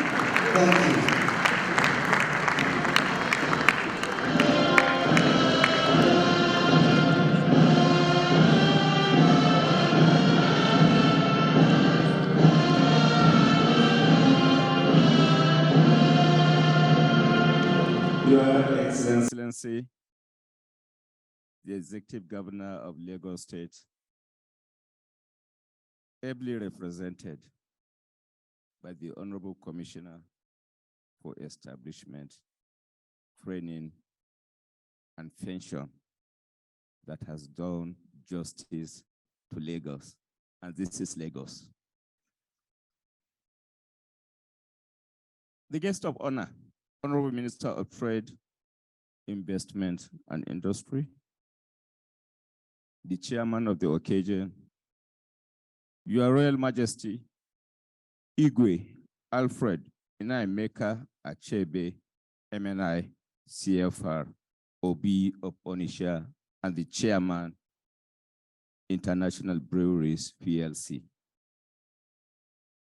The keynote speaker, my sister, Her Excellency, Amina J. Mohammed, GCON, Deputy Secretary General, United Nations. The President of the Governing Council of the IOD, Dr. Mrs. Ije Idema, FIOD. The first and present President of the Council, Governing Council members, diplomats, traditional rulers, speakers and discussants, moderators, panelists, ladies and gentlemen. Let me start by expressing appreciation for this gracious invitation to attend this 2022 annual conference of the Institute of Directors of Nigeria with the theme Corporate Governance and Digital Transformation, Leading Purposefully for Growth and Sustainability. Indeed, it is my pleasure to address high-level professionals and practitioners of corporate governance, captains of industries, and technocrats who are the drivers of sustainable growth and development in Nigeria. As you are aware, the Institute of Directors was established to promote professionalism through continuous capacity building, information sharing, providing networking opportunities, and promoting competence accordingly. Accordingly, since its inception in 1983, the Institute has been in the forefront of promoting good corporate governance and best international practices in the Nigerian public and private sectors. Distinguished ladies and gentlemen, I wish to note that the challenges associated with corporate governance in Nigeria are complex and multifaceted.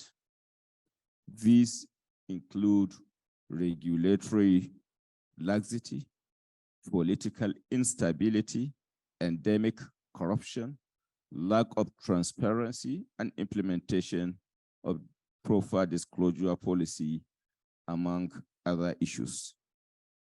It is with this backdrop that the Financial Reporting Council of Nigeria published the Code of Corporate Governance 2018, pursuant to its powers under Section 11 subsection C and 51 subsection C of the Financial Reporting Council Act of Nigeria.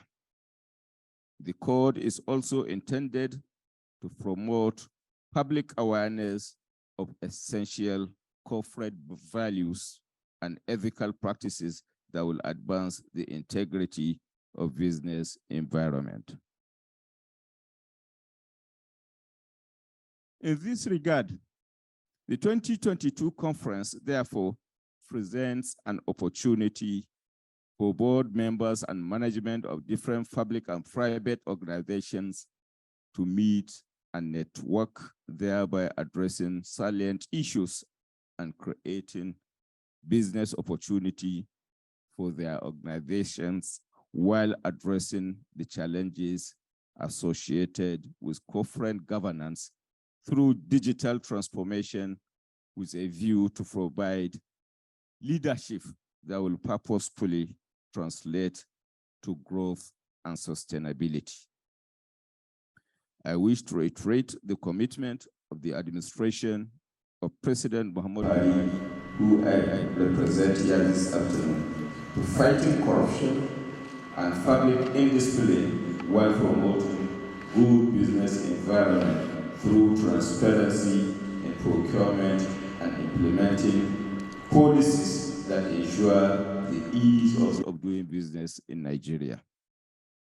If Nigeria is to come out of its economic challenges, all hands must be on deck to ensure that the policies of the governments are implemented in the overall interest of the nation, targeted at purposeful leadership, flavored with digital transformation for enhanced growth.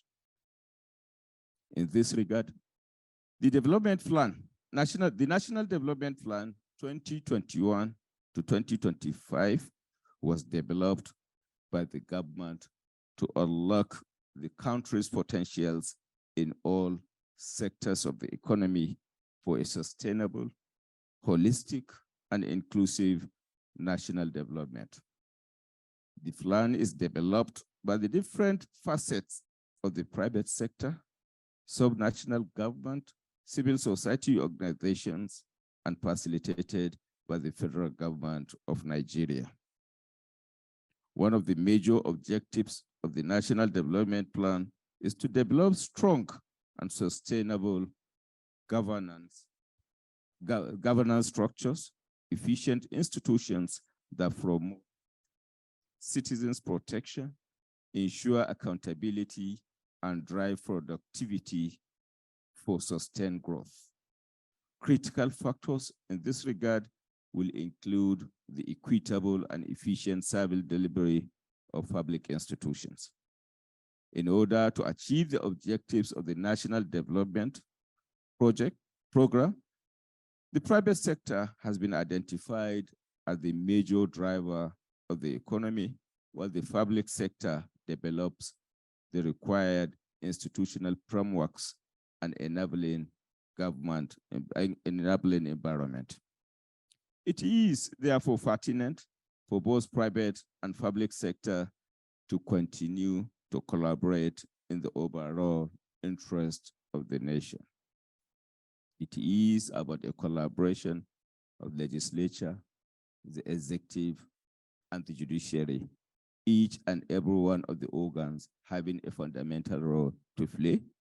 The legislature to provide the legislative framework, the executive to provide the necessary executive role, while the judiciary provide the necessary interpretation of our laws in line with the desire for enhanced economic development.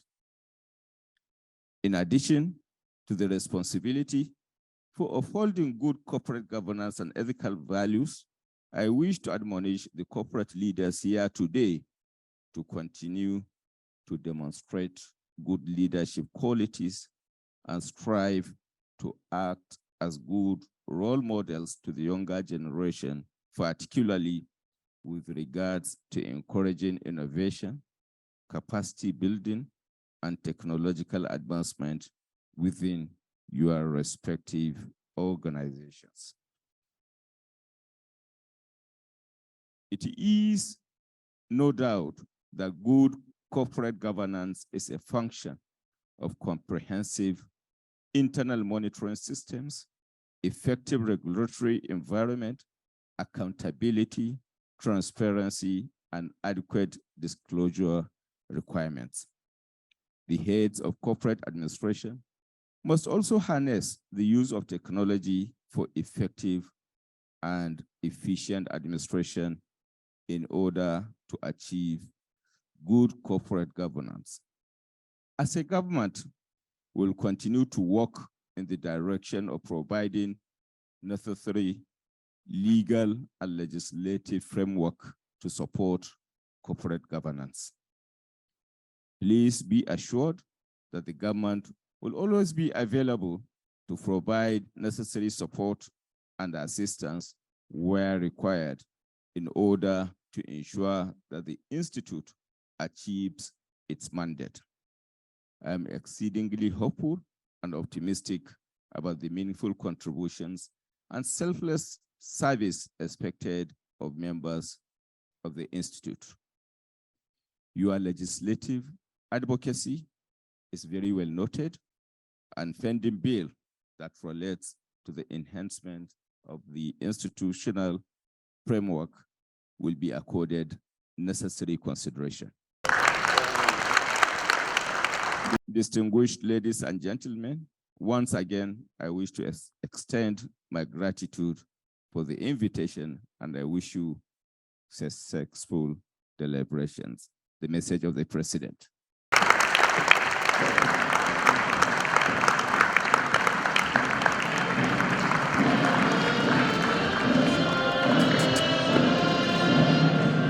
Excellency, the President and Commander-in-Chief, the Armed Forces of the Federal Republic of Nigeria, President Muhammad Buhari, GCFR, represented by Attorney General Abubakar Malami, SAN. Thank you very much, sir. When the Attorney General tells you that your bill is getting attention, very simply, the ayes have it. Ayes, it's done. Thank you.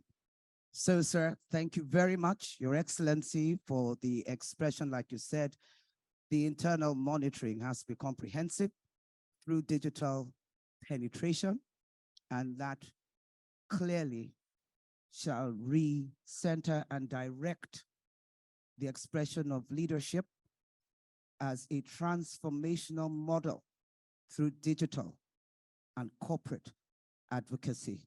All hands on deck, probably better translated, should be all fingers on the keyboard. So we make sure that we get the imprints in there and we work the solutions and the decisions and all minds on Silicon Valley, Yaba, Lagos State. Yes, indeed. You mentioned the Lagos State College of Science and Technology. I don't want to believe that you forgot what predates Silicon Valley Yaba College of Technology, 75 years strong, and Africa's leading college of technology anywhere on this continent. I believe that clearly as one moves forward in the packaging of the market, there shall be the marketing of the package. And directing that with the IODDNA today, just before I call up our pivotal intervention from our keynote speaker, we want to properly acknowledge with us for the first and second plenary sessions coming up, our moderators, Dr. Ayotunde Koka, FIOD, and the other moderator, Ms. Nke Right now, we're about to call up for her keynote. A lady whose duality has become a global status of reference. I say her duality by way of her national index. Yes, we know her as Amina, but she's also J for Jane. And that represents both her British antecedents, not as colonized, but as a DNA that gives expression to her distinctive course in leadership and in nativity. Ms. Amina Jane Mohammed, Deputy Secretary General of the United Nations, Chair of the United Nations Sustainable Development Group. Prior to her appointment, Ms. Mohammed served as Minister of Environment of the Federal Republic of Nigeria, where she steered the country's efforts on climate action and efforts to protect the natural environment. Ms. Mohammed first joined the United Nations in 2012 as Special Advisor to former Secretary General Ban Ki-moon with the responsibility for post-2015 development planning. She led the process that resulted in global agreement around the 2030 Agenda for Sustainable Development and the creation of her now celebrated identity of Sustainable Development Goals, Madam SDG. Ms. Mohammed began her career working on the design of schools and clinics in Nigeria.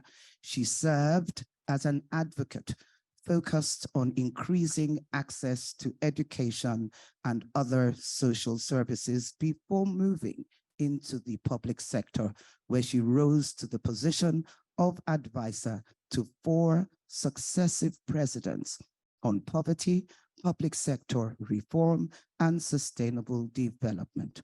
Ms. Mohammed has been conferred several honorary doctorates and just recently the highest national award honor, GCON, well, second highest national award honor of the Grand Commander of Nigeria. She has served as an adjunct professor, lecturing on international development, recipient of various global awards. Ms. Mohammed has served on numerous international advisory boards and panels. She is the mother of 6 children and has 2 grandchildren. And like we just heard here, she is mentor to several, both known and unknown. We'd like to invite our keynote speaker at the 2022 Annual Directors Conference. Would you please welcome upstage for her address, IOD's first branch chairman anywhere, Ambassador Plenipotentiary. You don't like being referred to as Excellency, but we must, Madam DSG, Her Excellency, Amina Jane Mohammed. Thank you.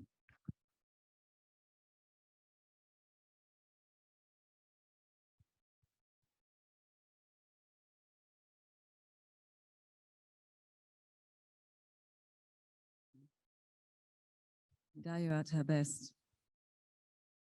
Somebody said to me she was getting better with age, but I can tell you she has always been like this. She's been exemplary.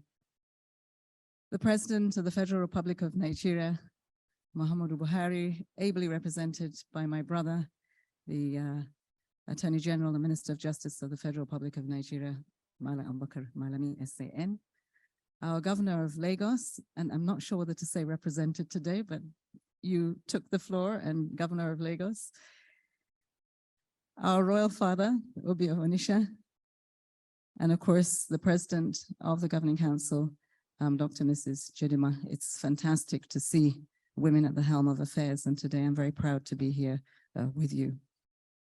I would be remiss of me if I didn't acknowledge Chief Emmanuel Ejiwere, an exceptional leader in business, and it's so fantastic to see you today. All those years ago when we managed to cajole him to get to Kaduna, it was amazing. But also to my brother, Lamis Diku, when he says to you, can you do something? You just better say yes, otherwise he will hound you. But with you and your team, thank you so much for giving us the honor. It really is, Excellencies, ladies and gentlemen, it's a great honor to be with you today. I'm privileged. And I'd like to thank the Institute for bringing closer to the international community, to the public sector, business. We often say the three arms of government are what we stand on, but without that fourth pillar, business, then nations won't grow. And if they do, it won't be inclusive, it won't be prosperous. We'll continue lamenting about our opportunities and potential. So thank you for bringing us into this conversation. We are meeting at a truly difficult time in our world. We're seeing a series of cascading and interlinked global crises, and they're related to conflict, to COVID-19 and its recovery, climate disasters, and in the end, the impacts of the war that we see in Ukraine on surging food and energy prices. So we are interlinked as a globe. All of these are combining to knock the global sustainable development goals, our SDGs, off track. They're threatening lives and livelihoods everywhere. And this is particularly so in emerging economies and developing countries. Yet despite these trends, I also believe that we're on the cusp of a period of immense opportunity. We are seeing it in the growing demand for renewable energy and in breakthroughs in science and in technology. We see it in Africa's women who are carving new paths of economic participation and leadership and challenging the traditional patriarchal norms. We also see it in the credible ingenuity, ambition, and commitment of the world's young people. All this is reinforcing the reasons for greater optimism, as together technology and digitalization will be the forward frontiers today. I'm pleased that this is a focus of our discussion today because we are in the midst of a powerful global digital transformation. It has started. One that is, in turn, transforming our societies and our economies, but it's also laying the foundation for a new era of global interaction. In health, our mobile apps are supporting prevention efforts and early diagnosis of life-threatening diseases. In education, amidst a global pandemic, digital learning solutions and open educational resources ensured that teaching could continue remotely in many instances. In agriculture, smartphones have improved market access by providing smallholder farmers with real-time commodity pricing. And in finance, digital IDs and mobile wallets have provided access to financial services for millions of unbanked people, especially women. The same is true in so many areas, from communications to politics. But this digital revolution is not without its risks, nor is it benefiting everyone equally. This requires a concerted effort across public and private sectors and cooperation at the regional and global levels. As industry leaders in this room, you have a critical role to play, understanding those risks, taking responsibility, engaging in policy making, and supporting public-private sector partnerships, and so much more. At the United Nations, we see three main pillars for attention in every country: connectivity, data, and human rights. First, on connectivity. We've seen a rapid acceleration of internet connectivity in Nigeria, growing from 5% to 35% in just the last 15 years. And that's an aggregate. It's not a disaggregate, as we heard today with Lagos State, for instance. There are many individual states who are at the helm of this.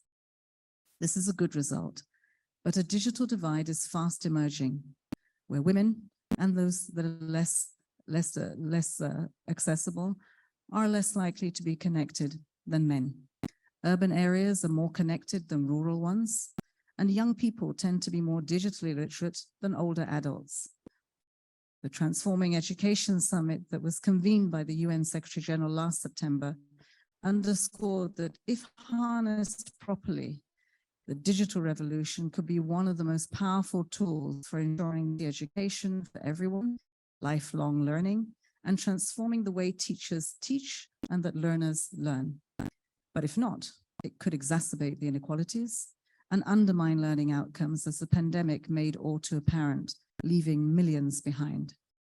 To address this, we need new policies that accelerate and incentivize connectivity.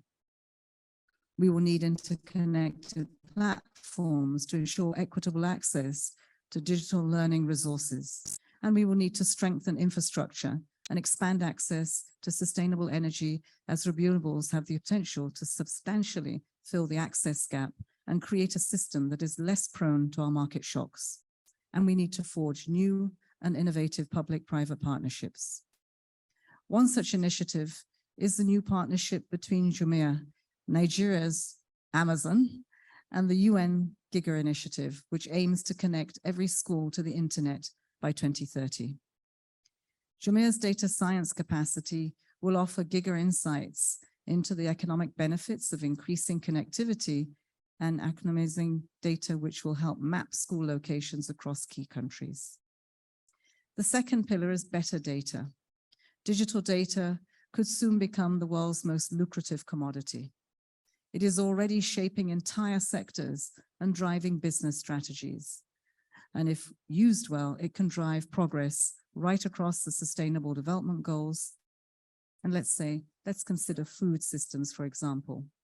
Digital data can boost yields, reduce farm management costs, improve access to markets, lower our transaction costs, and strengthen traceability. In short, digital data is key not just to measure progress or target investments, but to actually make progress towards the Sustainable Development Goals. It is the lifeblood of planning. Only with accurate, timely, and let me underscore disaggregated data, because if we want to leave no one behind, we need to know where they are. And then we can identify the most appropriate, responsive solutions, manage our resources better, and target the investment for returns. Of course, we are aware that data, whether gathered online or otherwise, can be misused to devastating effect. So it is essential that we foster safe and responsible use of data. And this brings me to the third pillar, striving for a human-centered digital space. It begins with the protection of free speech, freedom of expression, and the right to online autonomy and data privacy. But it also comes with obligations. And so therefore, it is critical that digital policies and laws reflect this. But free speech is not a free pass. Technology, companies, and social media platforms have a responsibility to prevent online bullying, deadly disinformation, targeting women, all that undermine democracy, human rights, and science. Excellencies and dear friends, it is clear that the task of securing a safe, sustainable, and equitable digital world cannot be handled by any one country or company alone. Global guardrails and global support will be critical. To address this, the Secretary General has proposed a global digital compact to be signed by governments at a summit of the future in September 2024. We envisage a compact that can accelerate funding commitments for global internet connectivity, agree on data sharing and privacy, and bring coherence to human rights in the digital space, especially for women and girls who experience much higher levels of harassment online. This online violence, in addition to its individual and health impacts, is having a knock-on impacts on women's participation in public space. Countries around the world can leverage this global agreement to build interoperable national frameworks customized to the needs of their populations. The Secretary General also would like to engage with all stakeholders on these important issues as member states work to shape this new compact. So please leverage our presence in Nigeria and around the region as we have consultations through the next 18 months to get that framework in place. As private sector leaders, we believe that you have a crucial role. Businesses can increase performance and profits while advancing sustainable community development by committing to socially responsible practices. There is a division of labor in our societies, and business takes a central role, but so too do our traditional rulers, so too do our civil society, and so too do many other constituencies in this country. This at the heart of the United Nations Global Compact's 10 principles on environment, gender equality, human rights, labor, and anti-corruption that provide a roadmap for companies to increase business competitiveness while furthering the SDGs. We are already putting into practice through the UN Global Compact, Africa strategy, which is harnessing the power of business to be a force for good. And the Africa business hub for our UN Global Compact is here in Nigeria, in Lagos. In September, I also convened the Global African Business Initiative, a new initiative. It's designed to place Africa in its proper place on the world stage, bringing to focus a roadmap for Africa that is sustainable, inclusive, just, and managed by Africans for Africa. At COP27 in Egypt, just concluded, the Global Compact's Africa Strategy, Africa Business Leaders Coalition, enabled the African private sector to speak with one voice. The ABLC mobilized 56 businesses, collectively generating more than 150 billion US dollars in combined revenues and employing more than 1 million people to make tangible commitments around adaptation and resilience for the climate action agenda. But this also translated into a just transition and mitigation aspiration. Excellencies, ladies and gentlemen, we are at an incredibly difficult inflection point, one where we either break down or we break through as a global community. An open, safe, and sustainable digital future is central to that breakthrough. Key convenings over the next year, including the SDG Summit as it marks its halfway mark, and the Summit of the Future in 2024, are critical global opportunities to raise our collective ambition to achieving these global goals, but also to securing a global digital compact. For these moments to mark a genuine turning point for the SDGs, it will be critical to ensure that the means of implementation are there, be they financial, technical, or with trade. This transformation will require strengthened governance. It will also require strong institutions. So I was really happy to hear from our commissioner the work that is going into the public service. Services, it's public service for a reason, and it's the service. And without the public service, without investing in the people of the public service, we cannot deliver to the millions of people, not just in this country, but across the continent and the world. So incredibly important. It's the least attractive investment because you can't see it immediately, but it's needed. The application of science and technology for the benefit of all, greater commitments for financing for development, and stronger partnerships with key stakeholders, including the private sector. This is what the transformation will require. So we count on your continued innovation, engagement, and leadership. And the UN, as you see, our resident coordinator and humanitarian coordinator is here with us, not just to collaborate, but to co-convene with you on the issues that matter to the widest possible partnership, and to co-create the solutions for the future that we want and that we need. Finally, not as the Deputy Secretary General, but as Amina Mohammed, context really matters. And from the outside, often the news that comes of this incredible nation is one where everyone tells us how bad it is. Everyone tells me on the plane, I sat next to a couple of people who told me that Nigerians are leaving in droves. I think sometimes we forget how great a nation we are. And great nations don't grow and become even greater by us pulling them down. They grow by us recognizing that the glass is some full and it's got a way to go. And nation building is about everyone putting their shoulder to the wheel. And some days we make it and some days we don't.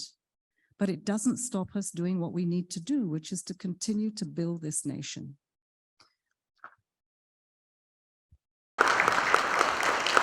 It's not easy. I don't know any more industrious person than a Nigerian. They succeed anywhere in the world. So we're not a lazy people. We imagine all sorts, sometimes for good, sometimes not so, but we are innovative, we are creative. But we need to take our position leading, not just as a government.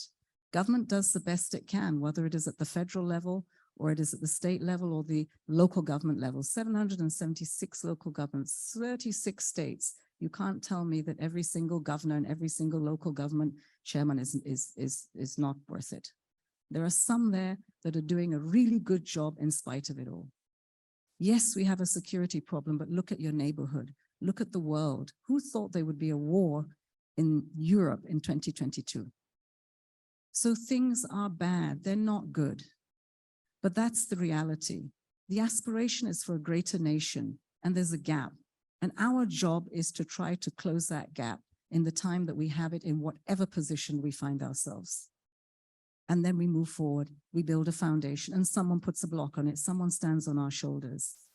Someone's saying to me today, the commissioner's telling me that I'm her mentor, but I wish I could be like her when I grow up, because I still got time to go, you know? And that's what's worth it. When you see someone stand up, is she leaving? She's not leaving, and she could leave. We'd love to have her in the United Nations. Yeah. But as a selfish Nigerian, we're keeping you here. So I don't know where you have your conversations, but I do know that every one of you has a family, has a network, have people that you stretch your hand out, and they're not as able as you are. And I think that these conversations we should be having, not why we are not, but how we can be.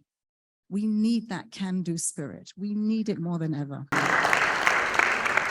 And it is for we are just a tiny little fraction of the Nigerians in this country. We are 217 million. So when we speak, those of us have access to say how things are so bad. Remember that there's another 200 probably and 16 million who are trying to survive. They're looking for hope. They're looking for leadership. And they don't think the ways that we have on our media. They just don't. They're busy doing. They don't know whether you're a Muslim or you're a Christian, or whether you're from the north or you're from the south. They just know they're Nigerians doing the best they can. So thank you for giving me the opportunity to talk about what I believe is going to be transformational for us in whatever sector we put it in. But it will only be done if we improve the context of our environment. And we don't give up on this country, because it's the only one we've got. Even if you go to the Europe, you're a second-class citizen. Here, you're first. Thank you. Thank you.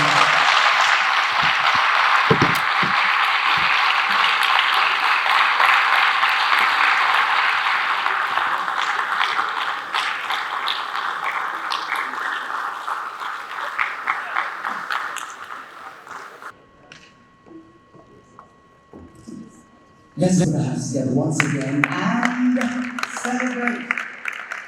So it's about co-creating, co-competing, but being inspired. I know that one of your most inspirational quotes is, I found out, it always seems impossible until it's done. And I think we're going to need the other microphone, please. It always seems impossible until it's done. But impossible with a can-do spirit becomes a can-do ability. Today you've spoken to us. And once again, please, let's put our hands together and appreciate. You know, I'll start with the protocols. I mean, I should say how do we do this? We can't say Your Excellency, Dr. GCON, IOD, acronymed DSG. Thank you so much. You know what I love about DSG is her authenticity and her humor. She said mixed up a bit, and it's DSD SDG. So you see, let's start with the SDG, the social development goals. You predate that. Building schools, hospitals, having a vision for translating community through architecture. What inspired you then? And how has that inspiration kept your fire going all this time? Thank you so much. Well, I was privileged to be in a family of a father that was a civil servant. And it was independence. So in our household, it's always been about, what are you going to do to build a nation? What are you going to do to be inclusive, to look around you, to include people? And a mother who is a nurse. And so that's a vocation, and that's about helping everyone. And a family full of girls. We had no boys. My father was the endangered species. So and growing up really our beginnings were in the States way back. some people were saying the back and behind of nowhere, but I hesitate to say that because my brother over there, the Attorney General, one of my first experiences of my father's as civil servants, you know, we had a lot of mobility. And Brittany Kebbi State was one of our first places to go. And for that, I know that part of who I am today is because of those experiences. It is one that you connect with what needs to be done. You know that you're privileged. Even as civil servants in those days, we were privileged. And that privilege was brought up in a household full of service. So that's really what's underpinned, is that what are you going to do for others? Because the returns are immense when others are built. The returns are immense when others are built. And so we celebrate your father as the very first he or she that you know. By force, well. But by force. I mean, well, looking at the implication of that and understanding, like you said, the direction of using compassion to drive the advocacy for changing our world. This is what I believe translates to the tribe of the SDG goals that have brought us to the place of 17 with international collaborations. You've been in that space. You've come to define that space. And now at this IOD conference, you are recentering and bringing us to a place to redesign it, as it were. Co-convene and co-create for Nigeria.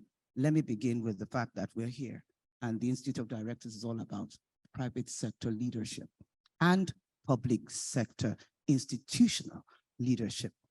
So in looking at the roles of the private sector in ensuring digital transformation, what would you say is the first primary direction for the CEO evolving into a digital transformer and digital leader as we go forward? Well, for Nigeria, let's remember it's not going to be in Lagos or Abuja or Port Harcourt. It's actually going to be in every single state. That's the way we're going to get connected. And so it's important that we have national policy that we can plug and play at the state level in local governments. The second will be the infrastructure that's needed. And for that, we will need investments. And I think the private sector here to look at a funding strategy that helps that to happen. Because what you're trying to establish is a backbone that will propel business, not just in the country, but beyond the borders and into the global space. And you can only do that with a market of 217 million here, but it's got to be connected. So it's important that we get the policy right. It's important that we get the infrastructure right. It's important that we get the investments that are needed for that right. But we need to do it collectively. There isn't a state in the nation that doesn't have an opportunity to grow, and therefore it's bankable. What we need to do is to help them to bring forth those pipelines of what would create that investment opportunity. And this is really important. So we're looking at the infrastructure, we're looking at the investment, we're looking at the investors and raising up a global entrepreneurial profile, like you mentioned. So in terms of that, in terms of the after, now we're here in Nigeria, we're looking at directing the thrust of this whole digital enterprise, especially in the place of corporate governance. And I want to turn it to something you mentioned about the lifeblood of planning, digital data, and looking at digital technologies transforming food systems, how they can accelerate the transition to a more resilient and sustainable food economy, particularly as we take it down to our own local government, grassroots, our farmers, our women. You made reference to the fact that the women are the less likely ones to be connected. We'll get to that expression in terms of, I know your passion when it comes to us women, but let's just look at it in terms of sustainable food systems. What would you, in terms of the agroeconomy, the youthpreneurs, the whole value chain, give us as a go-to strategy? Again, it's production. That's the first base, but production's done where? It's done in local governments, right? And unless we can strengthen the systems down there, the capacities down there to do this, not first, but on the job. So really a mapping of what this country has best to offer state by state. By the way, we have it. There isn't a tool or a mapping or resources that this country has not put money into to do these things. We need to put them to use and we need to put them to scale. So it's not about a project, it's about the program. When we saw what the country did on rice not so long ago, It was incredible. No one believed that we would very soon turn around and be exporting rice. And I think that if we look at what was the business model we used for that, how can we now apply that to the food systems generally, but also know that the food systems will be at the frontier of markets if we can ensure that digitally technology takes its pride of place there. It means we should go back to what our royal father, the Obi-Onisha, said on education.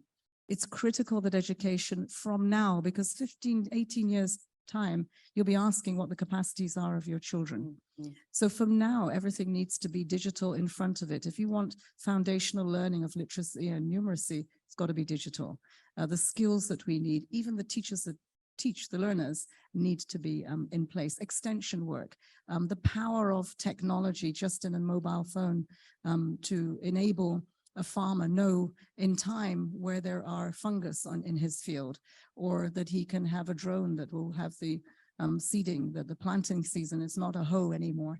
There are so many things that we can put into this, but I think it is critical that the IOD helps for the business community to engage with the public sector with an enabling environment. What does a program look like? What do the investments look like? And how can we come round a table that can do that by state, but also with the federal government? And I think here, we often hear that the federal government has probably got too many resources and more should go down to the states. The truth of the matter is that right now, that's not going to happen. If it's not going to happen, we can say to the federal government, what about conditional partnerships? So if the state and local government are going to put money down, which in the end will get revenues back into the system, what is the contribution of the federal behind the state idea, behind the state production, behind the state supply chain that it would like to create? We give too little emphasis to building the foundations of this country. We're starting from the roof all the time. It's always about what a federal level will do. No, the federal level is the roof. What we need are the foundations, but the federal level needs to leverage what can be done at the state and local government, because not all the resources are there. So for that, it does begin with production. It begins with our young people. Not long ago, the two, excuse me, the two professions that no one wanted to do, teacher and farmer. With technology, everyone wants to get into that business. And if you look at the entrepreneurial spirit of young people today, and you ask most what they're doing, you'll find it's one of the chains in that food systems, one of the links in the chain of the food system. That's what they're doing. So how do we empower the whole chain? I think it starts from the local government. It starts from the state government. Let's be like the United States. No one is looking to be in New York or in Los Angeles. Someone's got a state to go to, and they're proud of going to that state because the state has got returns. The state has got opportunities. The state has dividends for the investments that we make in them. Water is life. It's also SDGs. Yes, it is. Thank you very much. Conference next But year. what I wanted to say, like just in reference to what DSG has said, is in terms of the digital mindset that will now drive the digital skill set, because it's just the mindset. You don't need to be digital to have a digital mindset. It's just a policy. It's a decision. It's a value proposition by a CEO leader to make choices and to put and match the square digital peg in a square digital hole. But as we think of technology and digital, let's not make the mistake we made a couple of decades ago, where suddenly it became a contract to purchase computers and laptops. We have, and we found we didn't use up to 10% of what we had on our desks. People have to believe that it is a tool that's an extension of them that will create opportunity and have a return. So there's a literacy that needs to go with why digital, why this technology is going to bring greater benefits. So DSG, could we say therefore that reorientation model is like a blueprint for IOD to move forward with in terms of getting that into the space? So it's not so much about the gadgets, but it's about the... There's an advocacy that has to be done. There's literacy that needs to happen. I think we need to help our companies with the business models that at the end of the day, we'll see the transformation in businesses. It's not a one-day affair. This is a plan you have over 5 years, 10 years. but you need to work back from whatever date that you set yourselves. I'm pretty sure with any state government, they know they've got 4 years in office and they hope for another 4 years. So fine, what's that 4 years? Work back from the day you're leaving office so that you know what it is that you can deliver. Sometimes working forward, you never get there. Work backwards and condition yourself to saying, by this date, my company will be at this level. So what would be a great date for us to work back from? Work with? Well, for us, I mean, we tell you 2030. That's for the country. It's what it's committed to. We're halfway through and we're retrogressing. We're not making it forward as a world. But in this country, you can see the islands of success. And so I think that the IOD itself should go on take a caravan around the country and show what can be done. Really see yourself beyond just here, that this is what can happen. Take it out to people. I do think that it's important for states to share what they have. I think it's amazing what I heard today, is exemplary. But I know for sure that what is happening in Kaduna State, what is happening in my state, Gombe, what is happening in Kwara State, there are things that are happening there that we would not imagine if we just listen to the headlines. So again, IOD, connect with the media. The media needs to have a story for Nigeria that is more positive than it is, because from that comes the momentum to try to take that as best practice or to be competitive. Nigerians are competitive. Goodness me, I'm going to take this back to Gombe. Gombe must beat Lagos at what they're doing. We should convene to say, what is the best government that is connected? You were talking about your cabinet, but I can tell you the Federal Executive Council was doing that some years ago. Some years ago, we were connecting. All right. So some years ago, we were working at it. And like we've heard from you and of course, from our various interventions that have come in, there's a lot more going on than we know. That needs to be broadcast. So it's not just about reimagining. It's actually about rediscovering just what is there and giving it the proper profiling that brings about a co-celebration of certain milestones while building on those milestones. I just want to ask something, like you said, in taking it to, like a caravan approach, taking it around and everything, let's look at education. The youth, I know this is a passion for you. And in terms of the digital transformation we're looking at, what potential, I don't know that I should say what potential does digitalization itself hold for transforming, because we do know what it is, but what would you say is key to unlocking it? We heard with Lagos State, they said every teacher now has in their hands a laptop, a tablet, yes.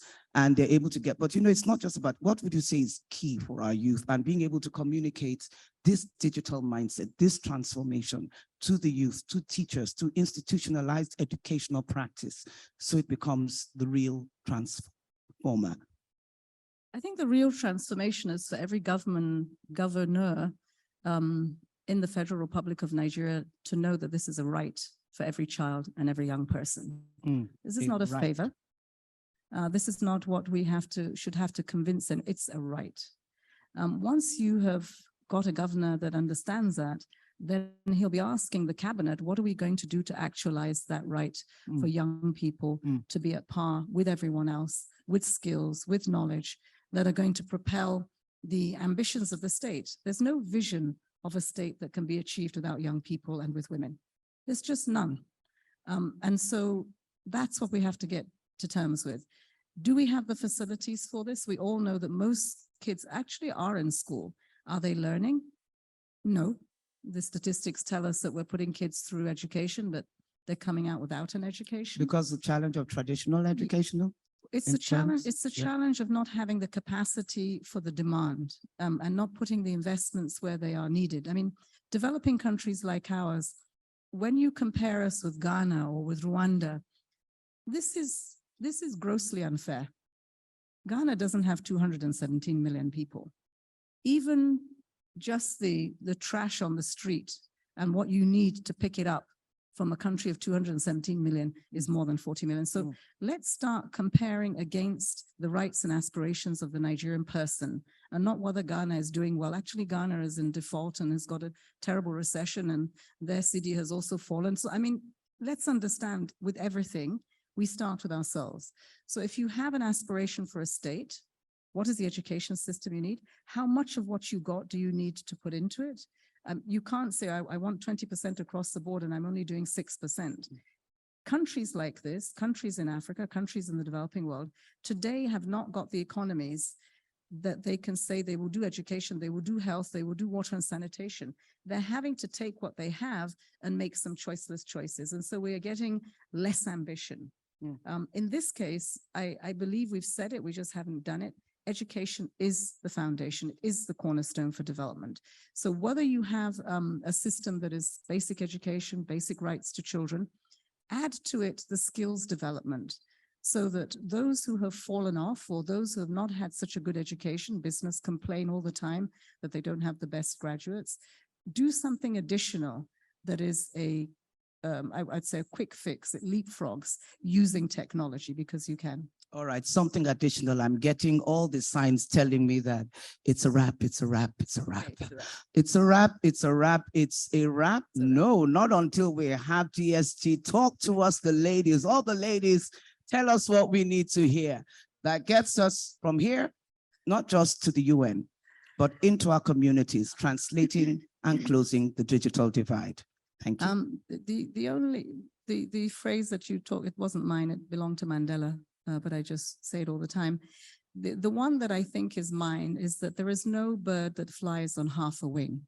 And Nigeria, you're flying on half a wing without the women in place. All right. That's it. Well, there's a wing speaking, and we understand that your wings have given us colors, have helped us to fly, and will continue to do so. Please, another round of applause. Let's appreciate DSG, STG, playing around. Thank you very much, DSG, Amina Mohammed, Jane Mohammed.